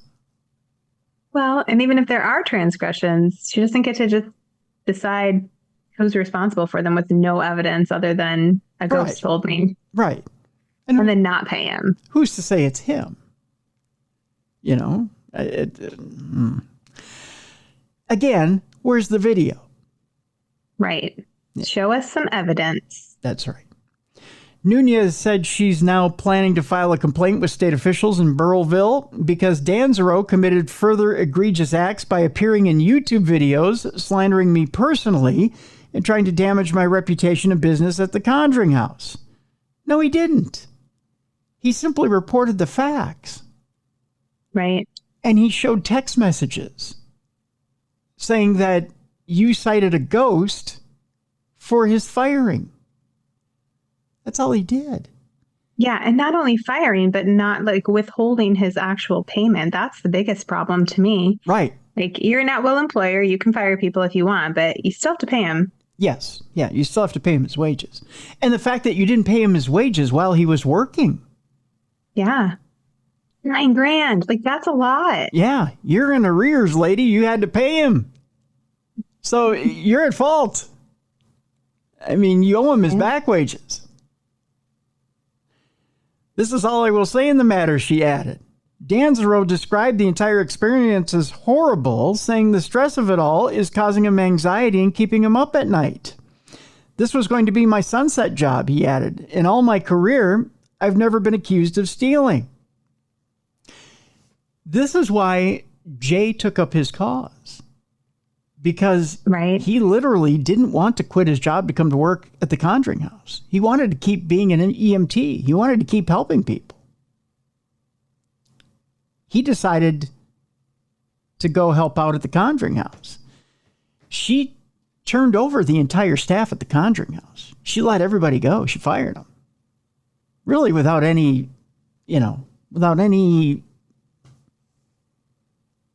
provocation? Is that a good way of putting it? Yeah, that's wild. I wonder, does she owe anyone else money, or is it just him that she didn't pay? I can't speak to that. I don't know. I don't know what the circumstance is there. Again, Jay has all the particulars on his video channel because he has he did an entire video with all the former employees, and they all dish dirt. He has all that on his YouTube channel. You can go check that out. But we'll cover it more on tomorrow's show. So fascinating. It's interesting stuff. Our next story has to do with a Batmobile driver who was cited and vehicle seized by police in the street for a racing crackdown. Here's the picture, Jess. Yes, somebody juiced up their vehicle to look like the Batmobile. There you go. That's all right. I like that. And we're talking the classic 1960s Batmobile. Yeah. Does it have like, I don't have my glasses on. I have to, hold on. Let me look like an old librarian. You see it has like red on the door. Yep. Does that say Batmobile on it? No. You see the 1960s red see it. bat It's the logo bat. there? Yes, it's the bat. Yep. And in the red trim on everything, it's the black car with the red trim on everything is supposed to make it look like the 1960s Batmobile. Certainly does. That's sweet. Yeah. So it's a racing car that's tricked out to look like the Batmobile. So and it looks very much like it. Except for everybody kind of got caught. Whoopsie. Police cited the driver of a Chevy Camaro dressed up like the Batmobile, the 1960s Batmobile, and seized at least 10 other vehicles last Saturday and early Sunday to prevent street racing events in Portland. I believe this is Portland. Is this Portland, Oregon or Portland, Maine? I think it's Portland, Oregon. To prevent street racing events in Portland promoted on social media. Now, police did not identify the driver of the Camaro, but said it was not Batman. So they know it's not Batman. I mean, that's good, right? That is good, I suppose. Yeah, I mean, you want to make sure. Batman's not in trouble. Yeah, I mean, he's been known to flirt with the law. He's a vigilante after all. I mean, right. He's not fully on the side of good. As expected, hundreds of people attempted to establish large-scale street takeovers, but were quickly broken up by law enforcement officers working together on a highly successful multi-agency street racing suppression mission. Say that 10 times fast. I can't even say it once, Tim. Police said that in an August 4th announcement. Police said that at least 47 traffic stops were made, at least 11 people were arrested, and at least 10 cars were towed. Some were seized through asset forfeiture, meaning the owners lost their vehicles permanently due to participation in street racing or street takeovers. Wow, I didn't even know they could do that. Yeah, I guess they can. Can you imagine that? Putting all that money into a car? And then they just take it from you. Then they're like, mine. Oh, no. Man. Throughout the evening, participants tried to establish takeovers of at least 6 intersections. The police response led to all of the takeovers ending quickly. I guess it's a problem out in Portland, huh? There's a summary of all the different takeovers, but we won't go through it all. But needless to say, the Batmobile was one of them. Go figure. I'd take that too if I was a police officer. I would, yeah. If it's a Chevy Camaro dressed up as a Batmobile, I'm going to have some fun with that vehicle. That's mine now. Can you imagine the person that decides to go to the auction to get that deal? Oh, I think we should go. That should be our road trip car. We're always talking about all these great road trips we're going to take to haunted places. That's what we're driving. A souped up Chevy Camaro dressed up as a Batmobile? I'm telling you. I can be Batgirl. You can be Batman. Yeah. That'd be nice. Spandex everywhere. Hey, now you're talking a good time there, lady. I'm telling you. Our next story is going from the sheriff confiscating the Batmobile to the sheriff getting knocked out. Just saying. Like KO'd? Yeah, like 1-2 punch? 1-2 punch. Wow. A man is charged with assaulting the Lewis and Clark County Sheriff. And of all places, the county fair. Have you ever played the Punch-Out game? I have not. No? I don't know what it is. What is it? Well, I mean, there's the Punch-Out game where people run up on somebody and punch them out, but I'm not talking about that Punch-Out game. But I'm talking about the, the one at the county fair where they've got like the big, what do you call it? Like the it's the big punching bag that comes down. Yeah, and then you punch it to see how hard your punch is. No, I don't really have very strong arms, so... You say that as you put the gun out there and you've got... Look at that! You've got guns. From carrying groceries in. Jeez. You're like, I don't have very big arms, and then pow! I don't. They're kind of puny. I don't have very big guns. Look at you. I don't have very big guns. Pow! Look at that. I'll try it next time. I'll try the punch-out game. I'll with the bag. No, I don't want to hit people. You trying to intimidate me over here, Freeberg? What are you doing? Yeah, you should be scared. I am. I'm shaking in my one boot over here. My Sharko boot. Look at the one leg. It's just going back and forth. Oh, no. We go to Helena, Montana, where a Lewis and Clark County Justice of the Peace, it's so big, it was the Justice of the Peace that set bond at $25,000 for a man accused of assaulting Sheriff Leo Dutton at the Last Chance Stampede and Fair. Oh, I love everything about that sentence. Leo Dutton. That just sounds like a sheriff. Well, it sounds like a sheriff that got knocked the F out. I'll just say that. Yeah. According to court records, 28-year-old Skylar Ittner, who doesn't sound very tough, is accused of being disorderly at the fair just before 10 p.m. on Saturday. Ittner is accused of arguing with one of the fair vendors and refusing to leave after being asked multiple times. Sheriff Dutton ultimately approached Ittner and asked him to leave. When he refused, court records say the sheriff used his body to push Ittner away from the booth. Now, I have a question here. Use your body to push the guy away. So he didn't use his hands. This is very basketballish, right? So you can't use the hands to push anybody away. What, did he belly bump him? Yeah, right. It's a foul. Thank you, Jess. It's a foul. So he used his belly? He used his butt? What did he use? It's like a chest bump. Yeah, a chest bump. What do you do in order to get the guy away? I mean, if it wasn't an elbow, what did he use? Yeah, I would just turn and I would use my butt. I would be like booty bumping him. Oh, there you go. Yeah. You know, hip check. What do you do in order to get the guy away? I need to know the body move because that's not very tough of a sheriff to use a body. But your hands are out of bounds. You can't use those. Hands are free. Hands are out of bounds. Got to put the hands up, right? Okay. So that is when Ittner, who evidently took a hard foul on that one, there was a ref around evidently, allegedly stepped into the sheriff and the altercation began with both men going to the ground. Oh, this is bad. Taking a sheriff to the ground, alcohol had to be involved, right? Maybe just a little. Yeah. Prosecutors say other deputies stepped in to detain Ittner, but while the sheriff was on the ground, Ittner was able to punch Sheriff Dutton, causing noticeable swelling. Oh, you're in trouble at that point. You are in trouble. If convicted, Ittner faces a minimum of 2 years in prison and fines up to $50,000. Dang. That's what happens in small towns when you start messing with the sheriff. Yeah, they don't take kindly to that. You punch a big city cop, $5,000 fine, you're out of jail the next day. Yeah. You punch a small town cop, 2 years in prison, $50,000 fine. They don't. Fair. I'm sorry. I think that's how it should be everywhere. They don't like you punching Sheriff Roscoe P. Goldtree.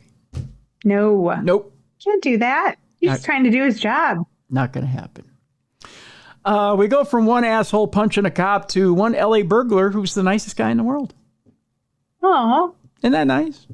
Yeah. Yeah, we're going to go from one extreme to the other, Jess. This LA burglar left an apology note at the scene of the crime. That is sweet. Isn't it? He says, sorry, but drugs are expensive. Isn't that nice?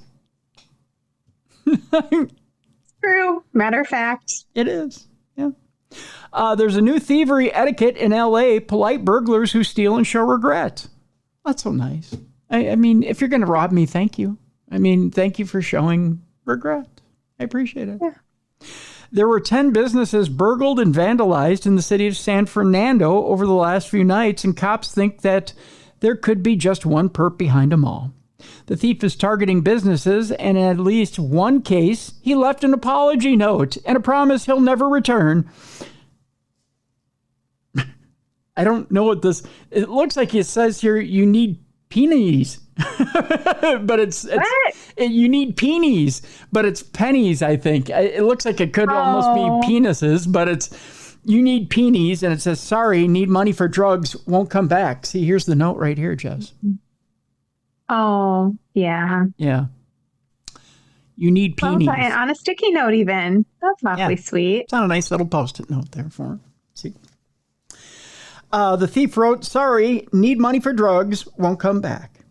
No, well, okay. Politeness aside, the thief was not so nice. One business owner told Fox 11 in L.A. the burglar left broken glass behind and everywhere. He also trashed the cash register. He took the bills but left the coins, which were strewn everywhere.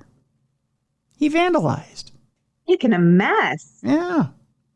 That same night, he hit other businesses and security cams caught him writing the note. By the way, there's been a slew of burglaries in LA and celebs, including Bad Baby and Sarah Hyland. Okay, maybe I went a little heavy on the celebs. Have not been spared. I was just thinking I don't know who they are because I'm old. Oh, okay. Well, I know who Bad Baby is. I don't know if I know Sarah Hyland so much, but yeah. She's probably super famous, but I'm still stuck in the 90s, so I don't know. Calling Bad Baby a celebrity is being kind. Who is Bad Baby? What does he do? She. Oh. Don't you remember Bad Baby from like Maury? She claims. What? She claims to be a rapper of sorts. Oh. She was a spoiled kid who treated her mother really bad on Maury one time and then made a rap career out of it. Stop it. Are you serious right now? Serious. That's how she started. Wow. Yeah. That's her origin story. That's her origin story. Like a super villain. Yeah, that's how it started. Yep. Huh. Yeah. Kind of fun, huh? Okay. Bad Baby. Bad Baby. That's how she got the name, Bad Baby. Yeah. And it's bad. I think it's BHAD, baby, BHABIE. Oh, stop it. Yeah. I can't stand it. Yeah, I know, right? Doesn't that offend your... Spells worse. That's worse than the spelling of pennies. Right. Peonies, right. Doesn't that offend every bit of your author senses to spell it like that? Yes. Yeah. Yeah. That's painful. I wouldn't even be able to read that correctly. If I was reading this story, yeah, I would butcher that name. Well, that's only because I know who Bad Baby is. Yeah. So. Well, let's move on, Jess. At least I know how to say Tempe as well and not temp. But a Tempe police officer who was recently, this is the ultimate in irony as far as story goes. Are you ready for this? This is the ultimate ironic story. A Tempe police officer, recently honored by MAD, Mothers Against Drunk Drivers. Guess what, Jess? No. Yeah. Ugh. Yeah, I think so. Oh, come on. I think so. Popped for DUI. Dang it. Yep. Doesn't practice what he preaches. We go to Tempe, Arizona. A Tempe police officer was recently recognized for his efforts to curb drunk driving. Let's just say he couldn't help but try it himself. Well, sometimes you have to, as an experiment, Jess, so that you can go back on that circuit and you can lecture to the kids. You got to try it once yourself. You think? Oh, yeah. You can't stand up there in front of the kids and lecture and say, you can't drink and drive. You can't do the drugs and be successful unless you smoke it up and, Yeah, you got to be part of the story. I guess. Yeah. I'm not sure I fully agree with this logic, but... How can you tell them I've failed and I've fallen and now I'm a success unless you failed and fallen? Well, yeah. I mean, if that's your storyline, you better stick to it and that's right. Really mess up your life. That's right. So this Tempe police officer, he's got to squeal and then drive. Right? There you go. Yeah. So that's what he did. Not his fault. That's right. It's not his fault. It's the fact that you people put him there.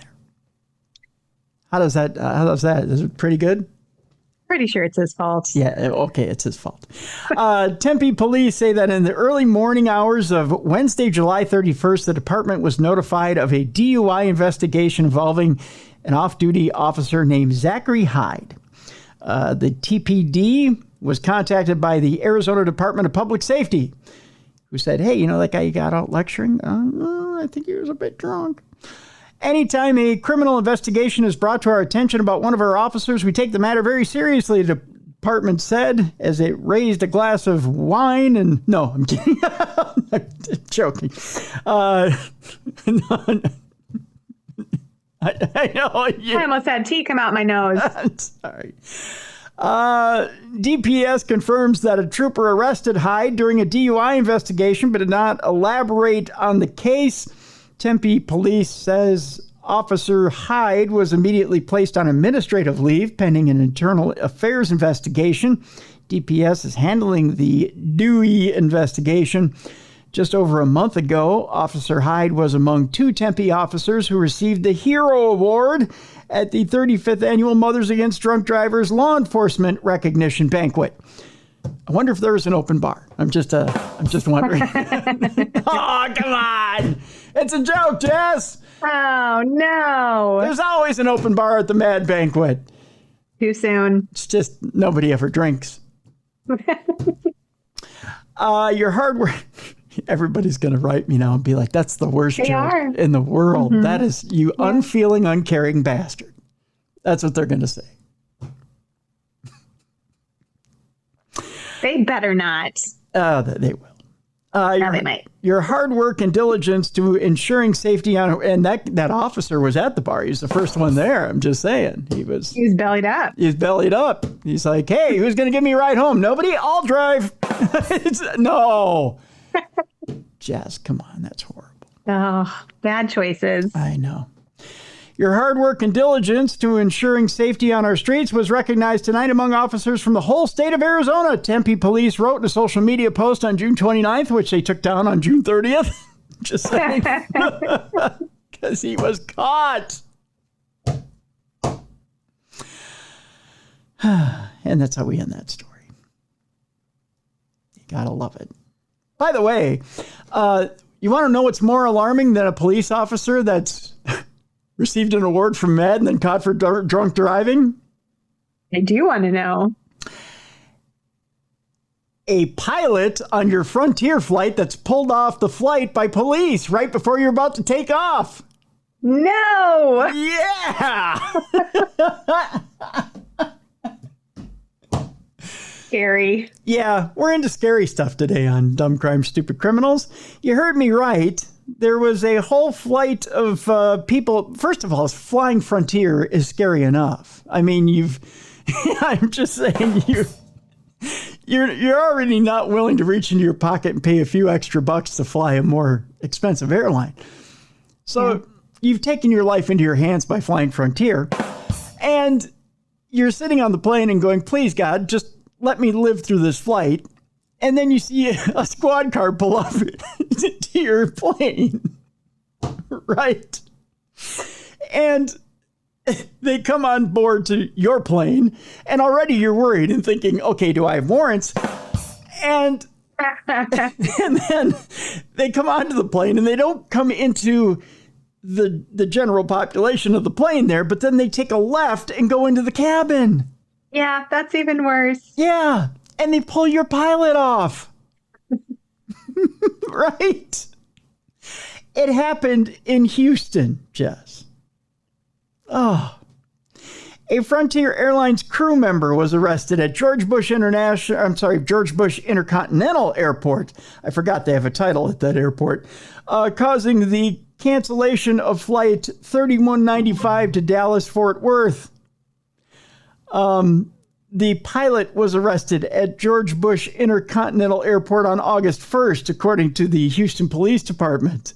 Officers informed by DFW law enforcement boarded the aircraft at around 4 p.m. and identified the pilot as 45-year-old Seymour Walker. Seymour walking to jail, more like it. I'm just saying. He was wanted on an assault family violence warrant issued by the Dallas-Fort Worth International Airport Department of Public Safety. Walker was taken into custody without incident before passengers began boarding. So they hadn't even... So, okay, I erased the former scenario. You're in line about to get into the plane. and they get on board and take the pilot off. Now you're like, who's flying the plane? Yeah, nobody. Right. So are we just SOL? Do you like look at each other while you're in line and go, do you know how to do this? Is the flight attendant going to take this deal over? Weird. Frontier Airlines confirmed that on August 1st, a crew member was taken into custody by officers at IAH in Houston. The incident happened just before the start of boarding for Flight 3195, which is scheduled to travel from IAH to Dallas-Fort Worth.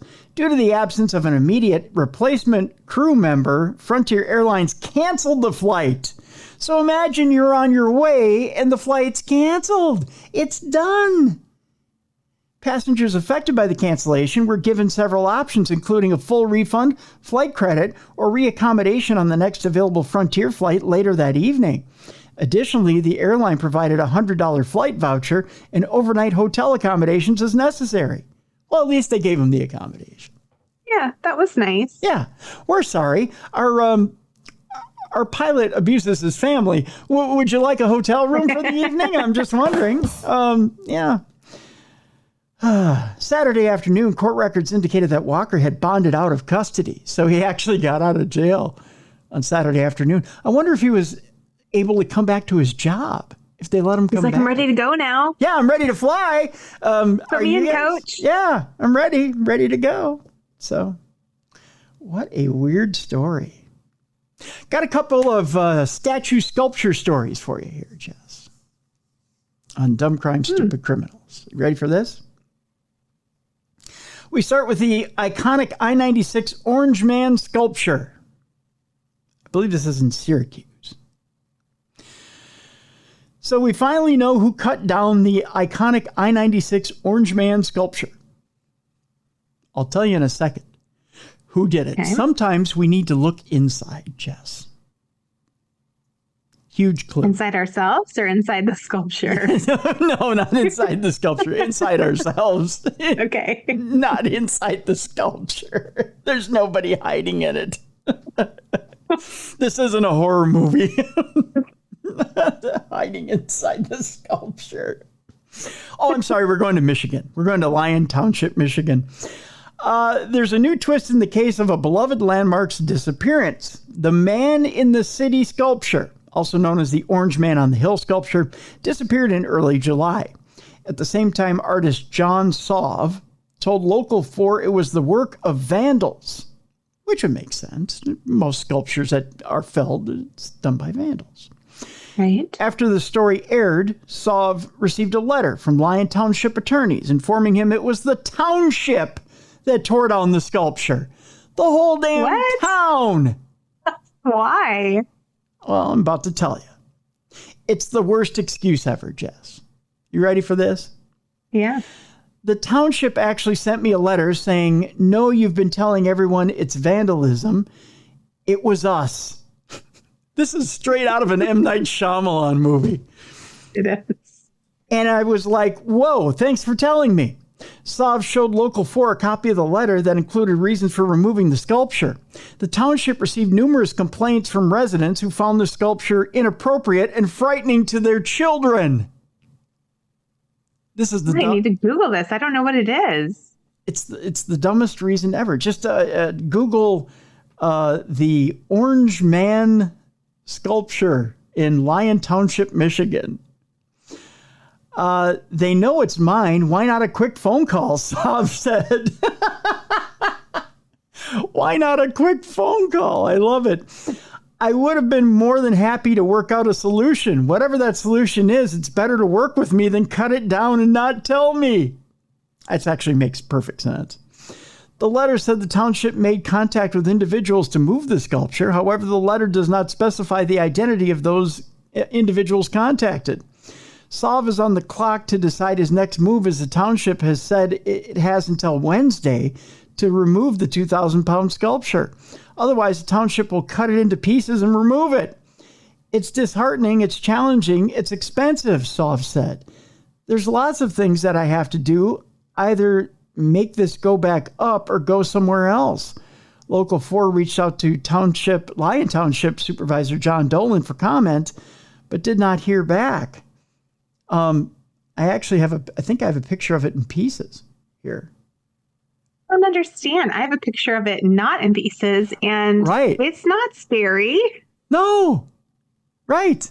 Does that look scary to you? It's just No. Yeah, if you're looking at it on video, just showed you, it looks like a cutout picture of the Marlboro Man. Honestly, those kids need to toughen up. They need to send them over to my house. I'll show them how to be scared.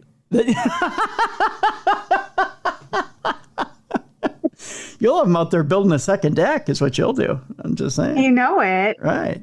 Yeah. We'll watch some, It or Shining while we're doing it. That's right. Toughen them up the right way there, kid. Yeah. Isn't that bizarre? That cutout Super cowboy. weird. That cutout cowboy scared my kid. So we're going to cut down your statue. Your kid is a weenie. Yes.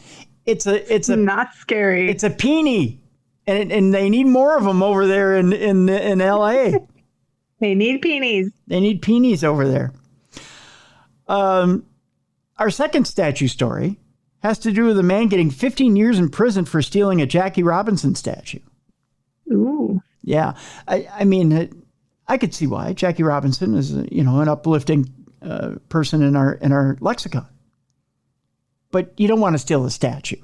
I mean, the statue's for everybody, not just you. I mean, if you want one, get a little replica. Put it on your mantle. Yeah, get a little bobblehead one that you put in your car and it just kind of bops around. Not a bobblehead. I mean, an actual statue, something, that has a little grace to it. Not a Jackie Robinson bobblehead. I mean, you can get that. I would want. You can get that on any ballpark on Jackie Robinson Day. I mean, you can get that for free. Just buy a ticket. Okay. The Kansas man who pleaded guilty to stealing a Jackie Robinson statue from a Wichita Youth Baseball League earlier this year was sentenced to Friday to 15 years in prison for multiple cases, according to police. 45-year-old Ricky Alderete pleaded guilty in May to theft related to the January disappearance of the statue and other charges. He faced more than 19 years. 19 years. That's crazy. Yet you only get 2 for punching out a country sheriff. I was going to say, I think people have killed people and gotten less time. Yeah. Well, it's Jackie Robinson. The prosecutor's office has said Alderete would be forced to pay $41,500 to League 42, who's a youth baseball organization named after the Brooklyn Dodgers legend. There have been no more arrests connected to the case, but surveillance video showed at least 2 other people present when the statue was cut from its stand, which left the bronze replicas of Robinson's cleats behind. Oh, they cut them off right at Jackie Robinson's feet. What? Which was the best That's part not of cool. him. That was the best part of Jackie Robinson. He was that fast. Yeah. Yeah. You can't cut off Jackie Robinson's feet. Parts of the statue were later found charred from a fire in another park 7 miles away. Police have maintained they don't believe the crime to be racially motivated, but instead by the financial gain of scrapping common metal. So they scrapped the metal of Jackie Robinson. That's even less cool. I know, right? A police affidavit obtained by ESPN said that days after the arrest, Alderete ran from police and entered a man's home. The other man eventually escaped and got in touch with police, leading to Alderete's arrest. A new statue will be unveiled Monday at Wichita's McAdams Park, where League 42 plays its games. Art Castings of Colorado, an art foundry 50 miles outside of Denver, created the replacement statue. The artist, John Parsons, died in 2022, but the foundry is using his original mold. Major League Baseball paid for the statue's replacement. So there you go. That's pretty cool. You gotta like that. Our next story. I can't believe I'm going to read this story. I just realized what this story said. It got me. It got me a little, Jess. We're going to Cape Canaveral, Florida. You gotta love Florida. I saw a video on TikTok. Every once in a while you scroll through, you get lost in the rabbit hole of TikTok. And there's a guy on there who he gets these odd signs from his viewers, and he's like, "What are you people doing in Florida?" And it's like, no. It says something. There's a sign for the gators in Florida. It's no feeding or poking the gators. And he's like, "What are you people doing to the gators in Florida?" This man in Florida was doing something weird to a gator in Florida, and he got arrested for it. Oh no. We're not in the not safe for work category yet, so don't go there, Jess. Okay. That's a very brave man if that's what he was doing. Boy, that's gator wrestling at its best if that's what he was doing. But this elderly man was arrested in Cape Canaveral and is accused of lassoing a 9-foot gator and tethering it to a pole. Wow. What fancy though. He can lasso it. Yeah. Impressive. Wonder Woman he ain't. I mean, he might have seen the movies and was impressed by the feat, but we go to Cape Canaveral, Florida, where there's a troubling trap in Central Florida after authorities said an elderly man had no business tying up a gator as he went after the reptile. 71-year-old Robert Collin, not Robert Conlon, who was on the show last week. different guy. Very close, but not the same. Very close, but not the same. Accused of an illegal reptile roundup after the alligator was caught in a lasso in a canal. The gator was seen with a rope around its mouth and tethered to a pole in Cape Canaveral. I decided, well, maybe I can catch it and keep it here because they can't monitor it for 24 hours, and then I'll help them out, said Colin. So he's only trying to help the authorities. According to the Brevard County Sheriff's Office, Colin was the man responsible. It all happened Wednesday morning while Colin said he was trying to protect turtles in the canal. So he did have a bigger purpose. He didn't want the gator to eat the turtles. So he lassoed the gator around the mouth and tied him to a pole. He's a hero. Sure. He's a gator cowboy hero. Sure. Tom Mixie ain't. Boy, that's an old joke. I know that. It all happened Wednesday morning. And he said this alligator appeared, and some of the public told me that they were eating the turtles, he said. Using a clothesline, deputies said. Okay, so he went MacGyver on the bit. That's impressive. It is. He grabbed a clothesline. Colin was able to capture the 9-foot reptile by lassoing his jaw. They said I lassoed it. I didn't lasso it. I put it down and made the motion for it up and down at the end of the rope, Colin said. He must have thought it was a turtle because turtles are white underneath, and he bit at it, and when he bit it, I trapped himself in the top of the snoot. So basically, he bit down on what he thought was a turtle, is what he's saying. So the gator went to bite down on what he thought was a turtle, and when he did, he just wrapped this clothesline around his snoot. Wow. It's very brave. Yeah. I wouldn't want to be close enough to a snoot of an alligator to wrap anything around it. Jess, I don't know. How many times have you been to Florida? Actually, never. Okay. What you learned about Floridians, they're, pardon the language, are goddamn nuts. The heat drives them nuts. They're out of their. That's what I've gathered from doing this show with you. They're out of their goddamn mind. So I think they think gators are dogs. They have no fear. They just go right up to them, pat them on the head. There you go, Sparky. And then they tie up they don't care. You see them on the road all the time. They don't care. So after the gator was trapped, Colin said he called 911. Deputies said he told them that he found the gator trapped there. Boy, there's the biggest lie in the history of it. By the way, did I scare the puppy when I said gator and puppy at the same time? Look at the look right now. I know. He's scared. It's because of the rain outside. Is it? She doesn't like it. I'm sorry. I didn't mean to say gator and puppy at the same time either. I might have. She's going to eat you. Gator's going to eat you. No, gator's. Oh, she's going to eat the gator. Did you see that big mouth? I did, yeah. She's safe. Gator meat's pretty good. You ever taken the puppy out for gator meat at the state fair? No. It's a little rubbery, but it's good. If it's hot off the fryer, it's pretty good. Is it? And they actually serve it at the fair? Yeah. Gator meat? Gator meat. You ever had it? Mm-mm. You have to try it this year. Give it a try. So Colin said he found the gator trapped there. However, surveillance video showed that he was the one who did the trapping. Colin was arrested for injuring a gator without authority and was released on bond. Since he didn't have a permit or wasn't a licensed trapper with the state of Florida, that's where the charges come from, said Brevard County Sheriff's Office Deputy Todd Goodyear, which sounds like a made-up name, I know.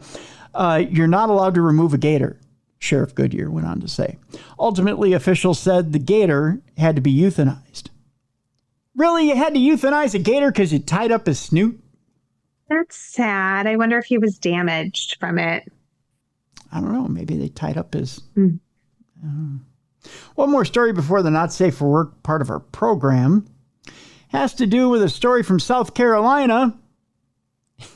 The headline is Seasonings Beatings from South Carolina. And of course, we're talking... Clever. Yeah, isn't that a good one? It has to do with the lifelong battle between chicken and beef.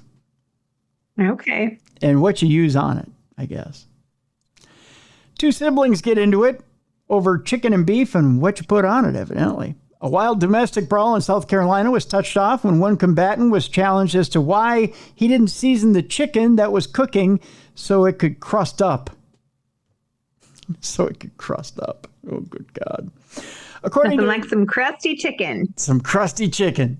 Yeah, that doesn't sound good at all. It doesn't sound appetizing in the slightest. According to investigators, cops responded Sunday to a melee at a residence in Georgetown, which is a city 40 miles south of Myrtle Beach. Cops say that 27-year-old Anthony Harper was preparing chicken when his sister, 25-year-old Hope, and another person questioned him about the food seasoning. Anthony reportedly replied, "I know how to cook chicken, and Grammy was going to season the chicken." Just like that. Just like that. In response, cops say Hope declared, "You're not human. You're a dumb dog." That's great. Yeah. I just imagine this is how it went down in South Carolina. Except for probably wasn't said that fast. What followed was a violent kitchen scuffle between the siblings. During the scrum, two victims, including a third Harper sibling, were scratched on the arms because it was a slap fight, evidently.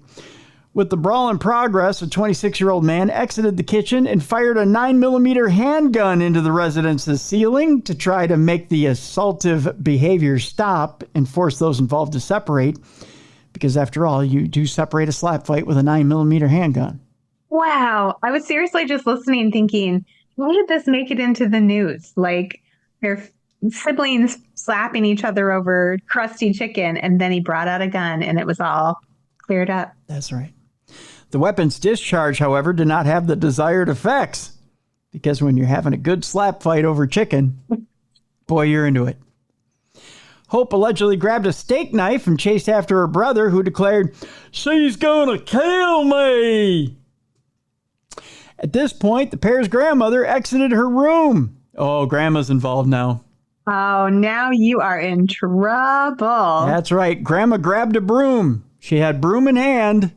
And when grandma's got broom in hand, y'all's fucked.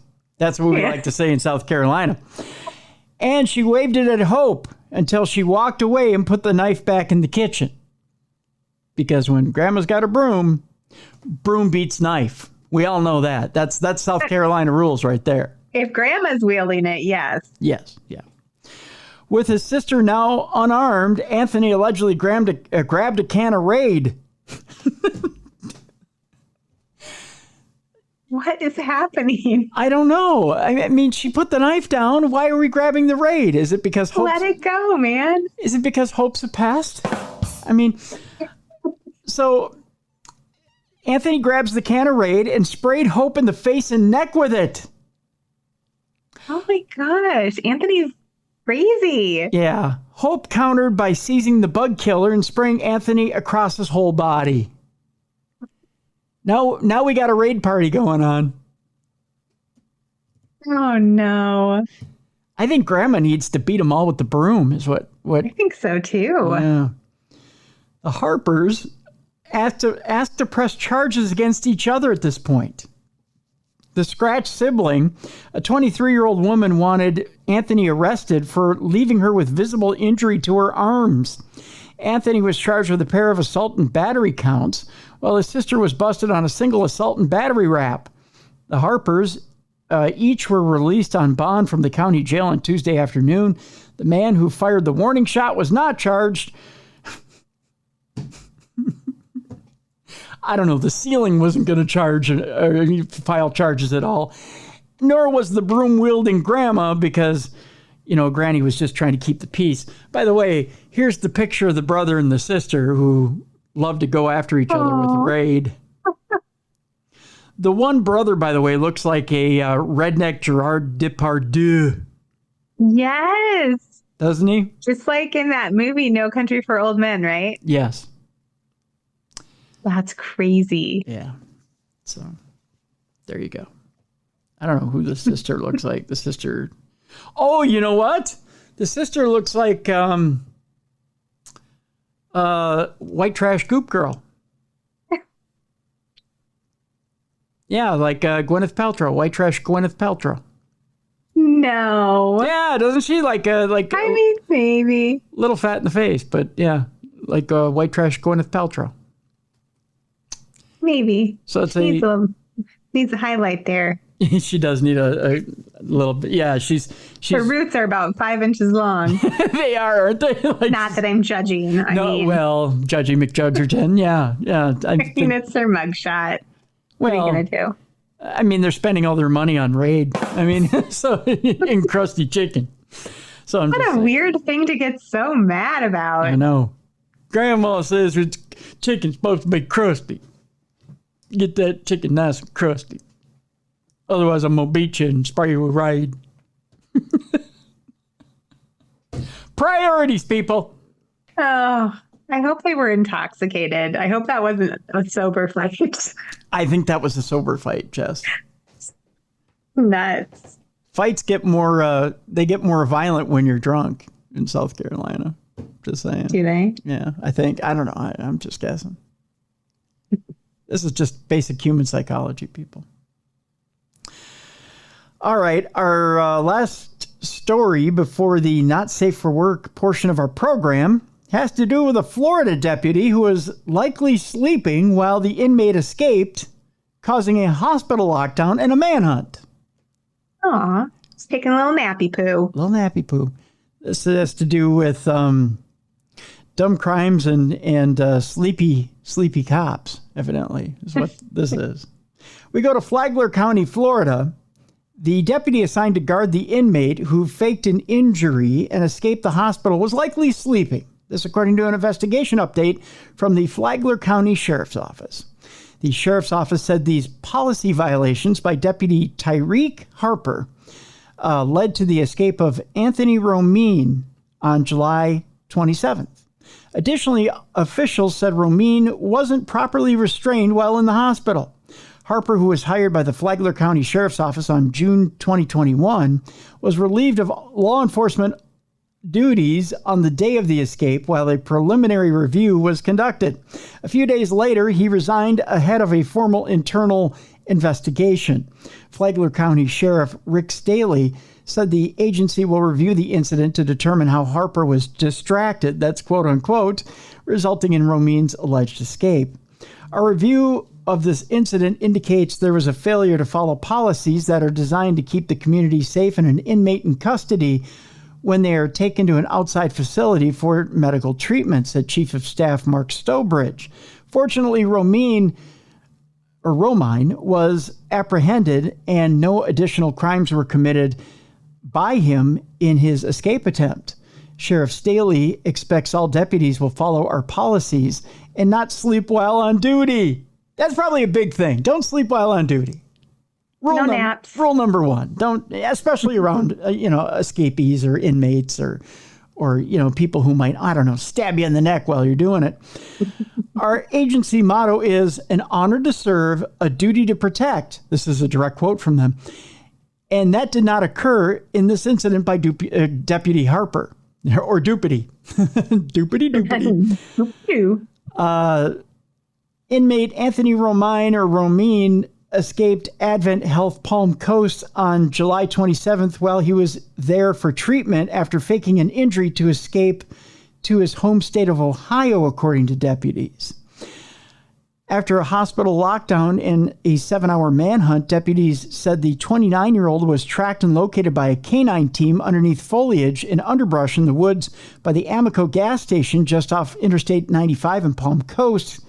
He was taken back into custody and arrested on a felony warrant for his escape, battery on a law enforcement officer, and resisting without violence. We worked until we got him. I commend our team for staying on his trail and the community for seeing something, saying something until this dirtbag was captured, said Sheriff Staley. Boy, he's really animated when he talks about this. Called him out as a dirtbag. A dirtbag.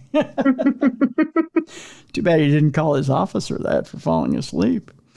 All he accomplished was to add additional arrests to his list of crimes and got bitten by our canine, who gets a special treat for taking a bite out of crime. Boy, he went McGruff on it, didn't he? When he tried to flee again. Fortunately, no one was hurt except this dirtbag who was crying after he was caught by our canine. Boy, he used dirtbag twice. He really means it. He does. He's seriously pissed off. Romine was originally arrested on July 3rd on a felony warrant for petty theft, violation of pretrial release, and 2 counts of counterfeit. Well, okay, he's a criminal, but dirtbag? I mean, that's a little strong. Just making bad choices. Yeah, exactly, Jess. He made bad choices with his life. Mm-hmm. But dirtbag? I mean, pretty harsh. Twice. Yeah. Killing kids in the street, dirtbag, Yeah. Peddling drugs in front of a school, dirtbag. Yeah, for sure. Dirtbag. Yeah. Okay. All right, we're on our not safe for work part of our program. If you've got kids around, shuffle them off to Buffalo. If you're listening at work, put in your headphones or your earbuds or whatever, so the boss doesn't hear or your fellow employees. It's time now to get down and dirty. Here we go. We start in Ohio, where a fraudster scams an Ohio woman into disrobing. Interesting. Gift of gab. Gotta like it. Here we go.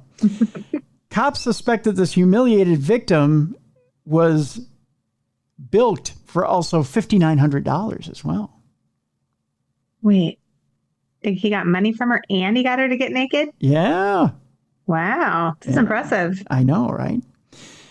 A scam that began with a spoofed call ended with an Ohio woman being swindled out of about $6,000 and then tricked into disrobing so that she could verify her identity via a FaceTime call with the cruel fraudster. What? Wait a minute. I got to learn how to do this. This is impressive.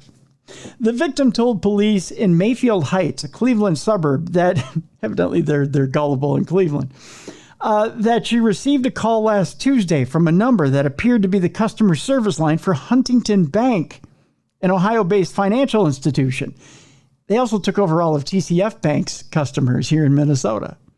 So this will work. This will work in Minnesota, evidently. Okay. Yeah. So find a cute girl in Minnesota and call her up and tell her she needs to use FaceTime. Just saying. The mail caller, who spoke with an accent, told the woman that there was a potential fraudulent charge pending on her account. To safeguard her money, the purported bank employee said she would have to move her funds into a different account to avoid her money being stolen. Oh, that's clever. Mm-hmm. That is clever. Tricky. You ready for this? With the scam artist still on the phone, the woman went to a local Huntington Bank branch and withdrew $6,000. Oh, come on. So she didn't double check with the bank at that point? Oh. I feel bad for her. I don't want to shame her for not making smart choices. That's gullible. She then was directed to a nearby Chase Bank ATM where she deposited the cash into a Chase debit card via her iPhone's Apple Pay feature. Oh, honey. Man. After having spent 2 hours on the phone with the man, way too long, by the way, the woman, whose name was redacted from the police report, returned home and got another call from the fraudster who wanted to FaceTime with her.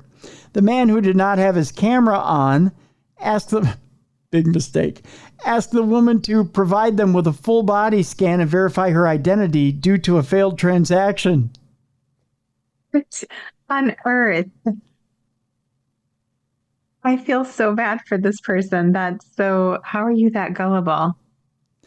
The woman told cops that she undressed and spun in circles on FaceTime to confirm her identity. What? Oh my God. Oh my gosh, this poor girl. When the voice on the other end began to laugh, the woman realized she had been scammed and humiliated to boot. Oh. The guy couldn't hold it. He didn't even put... That's a bad criminal. That's a bad man. He couldn't even put it on mute. Jesus. Well, police have subpoenaed various bank records. The likelihood of identifying the perp, probably working from a call center in India, are remote. Prior to the woman being defrauded, the local sheriff had warned that area residents had been receiving scam phone calls from the same spoofed Huntington Bank number. The bank, cops noted, advised that customer service will never reach out with a telephone call requesting information regarding your account. Yeah, they won't. Yeah. They'll also never ask you to get naked and spin in circles. No. Although I've tried with Huntington Bank to get them to do that with me, and they never will. He's fully willing participant, standing there in the aisle or the checkout lane. Yeah, especially if she's cute, but doesn't happen. And finally, by the way, if your puppy's still there, cover her ears. Okay. Okay. This one is a dumb crime, stupid puppy. Oh, no. This doggy was rushed to the vet after eating a bunch of weed and getting high on the beach, and then acting like he was away with the fairies. Aw. That's how we end today's dumb crime, stupid criminals. Probably kind of cute. It is a little cute, yeah. A dog owner has issued a warning after his dog accidentally ate some cannabis during a beach walk and ended up being stoned.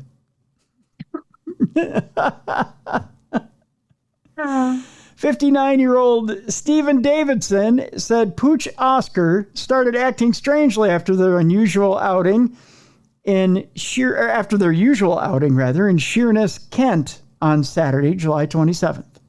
The West Highland Terrier, he's the cutest ever, who's typically lovable and clingy, had become lethargic and away with the fairies. Take a look at this little guy. Oh, he is the cutest. Isn't he? He's probably even cuter when he's stoned to the bejesus. Just saying. Aww. Yeah. Oh, little man. Look at he's all, I'll take a hit if you will.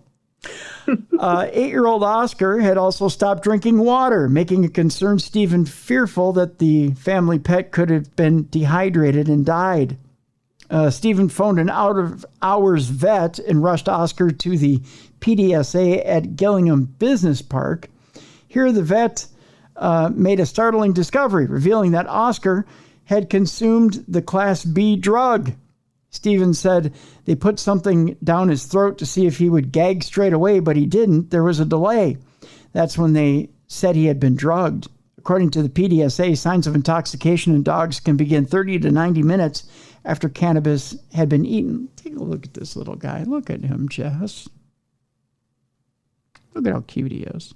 I love him. Yeah, little Oscar. He's the cutest. The little scamp. He just loves getting high.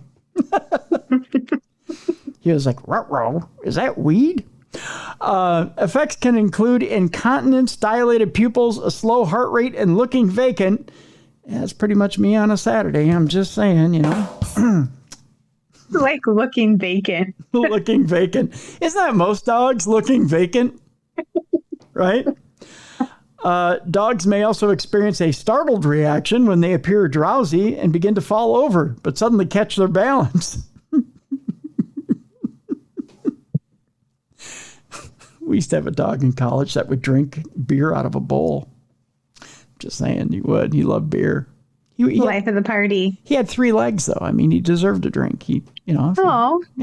I mean, he lost his leg in a bus accident. So, poor guy. I mean, if you got hit by a bus, don't you deserve to drink as much as you want? I mean, yeah, if you really like beer. Yeah, he did. He loved beer. Life's short, especially when you're a dog. That's right.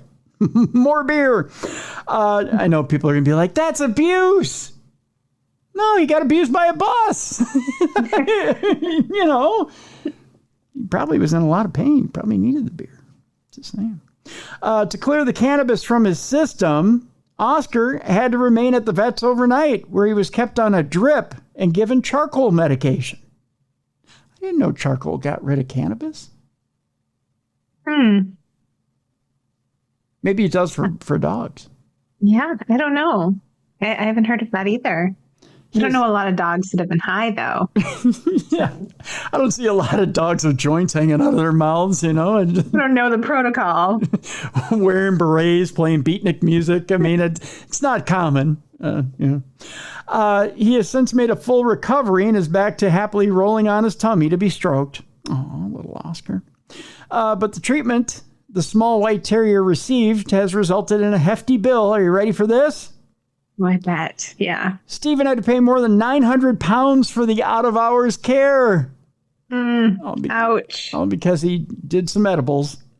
Although he believes he will be able to claim this back on his pet insurance. Pet insurance covers getting high for a dog. Good to know. His more pressing concern is where he will walk Oscar from now on, as he feels wary about taking him back to the Sheerness seafront, just 20 minutes from his home. Stephen said, it's so bad in this town. People are just smoking it anywhere, and they now throw it on the ground. The 59-year-old says he will eventually return to his usual dog walking spot, but has spoken out to warn other owners of what to look out for. He said, I just want people to be extra careful of what their dogs pick up and be aware of any dangers when walking them. Stephen also warns owners to seek help as soon as possible if their pups start acting strangely. PDSA said that while they have seen cases of cannabis intoxication in dogs, it does thankfully remain an uncommon issue. Don't let your dogs get high on their own supply, Jess. You don't want them going to the wrong side of the law. No, I'm going to keep these puppies safe. That's right. And that's Dumb Crime, Stupid Criminals for today. So, you got 2 books that are available for pre-sale. Notice I'm doing this because I'm high on my own supply right now. Giving you the peace sign. And you've got trips that are still available right now? Yeah, the tickets are selling quickly for the Palmer House event in November. You guys want to come? There is a discount code specially for you, Darkness20 for 20% off your tickets. Right on, right on. So check that out. We'll also have a link to the trips at Ghost Stories Inc. And we'll have a link to Jess's website, so you can go get those books as well in the description of this show. I want to thank Jeff Ignatowski for being on the show today. The book is fabulous, folks. You want to go check it out right now. The book is Beyond the Headlines: True Crimes, Myths, and Legends. A book not just about serial killers, but gives you 3 myths, 1 legend on each serial killer. Check it out. Again, I went through it in one sitting. Very quick book, and very interesting book. A lot of interesting facts you may not have known about these different serial killers and famous serial killers. That's the first of 3 books that will eventually come out by Jeff. You heard him talk about those other books here on the program today. So go ahead and pick up that book today. That'll do it for today's program. Tomorrow on The Big Show, Supernatural News, and we have a very interesting guest on Thursday. We'll tell you more about him tomorrow on the big program. We'll see you tomorrow for Supernatural News. Thanks for joining Jess and I today on True Crime Tuesday.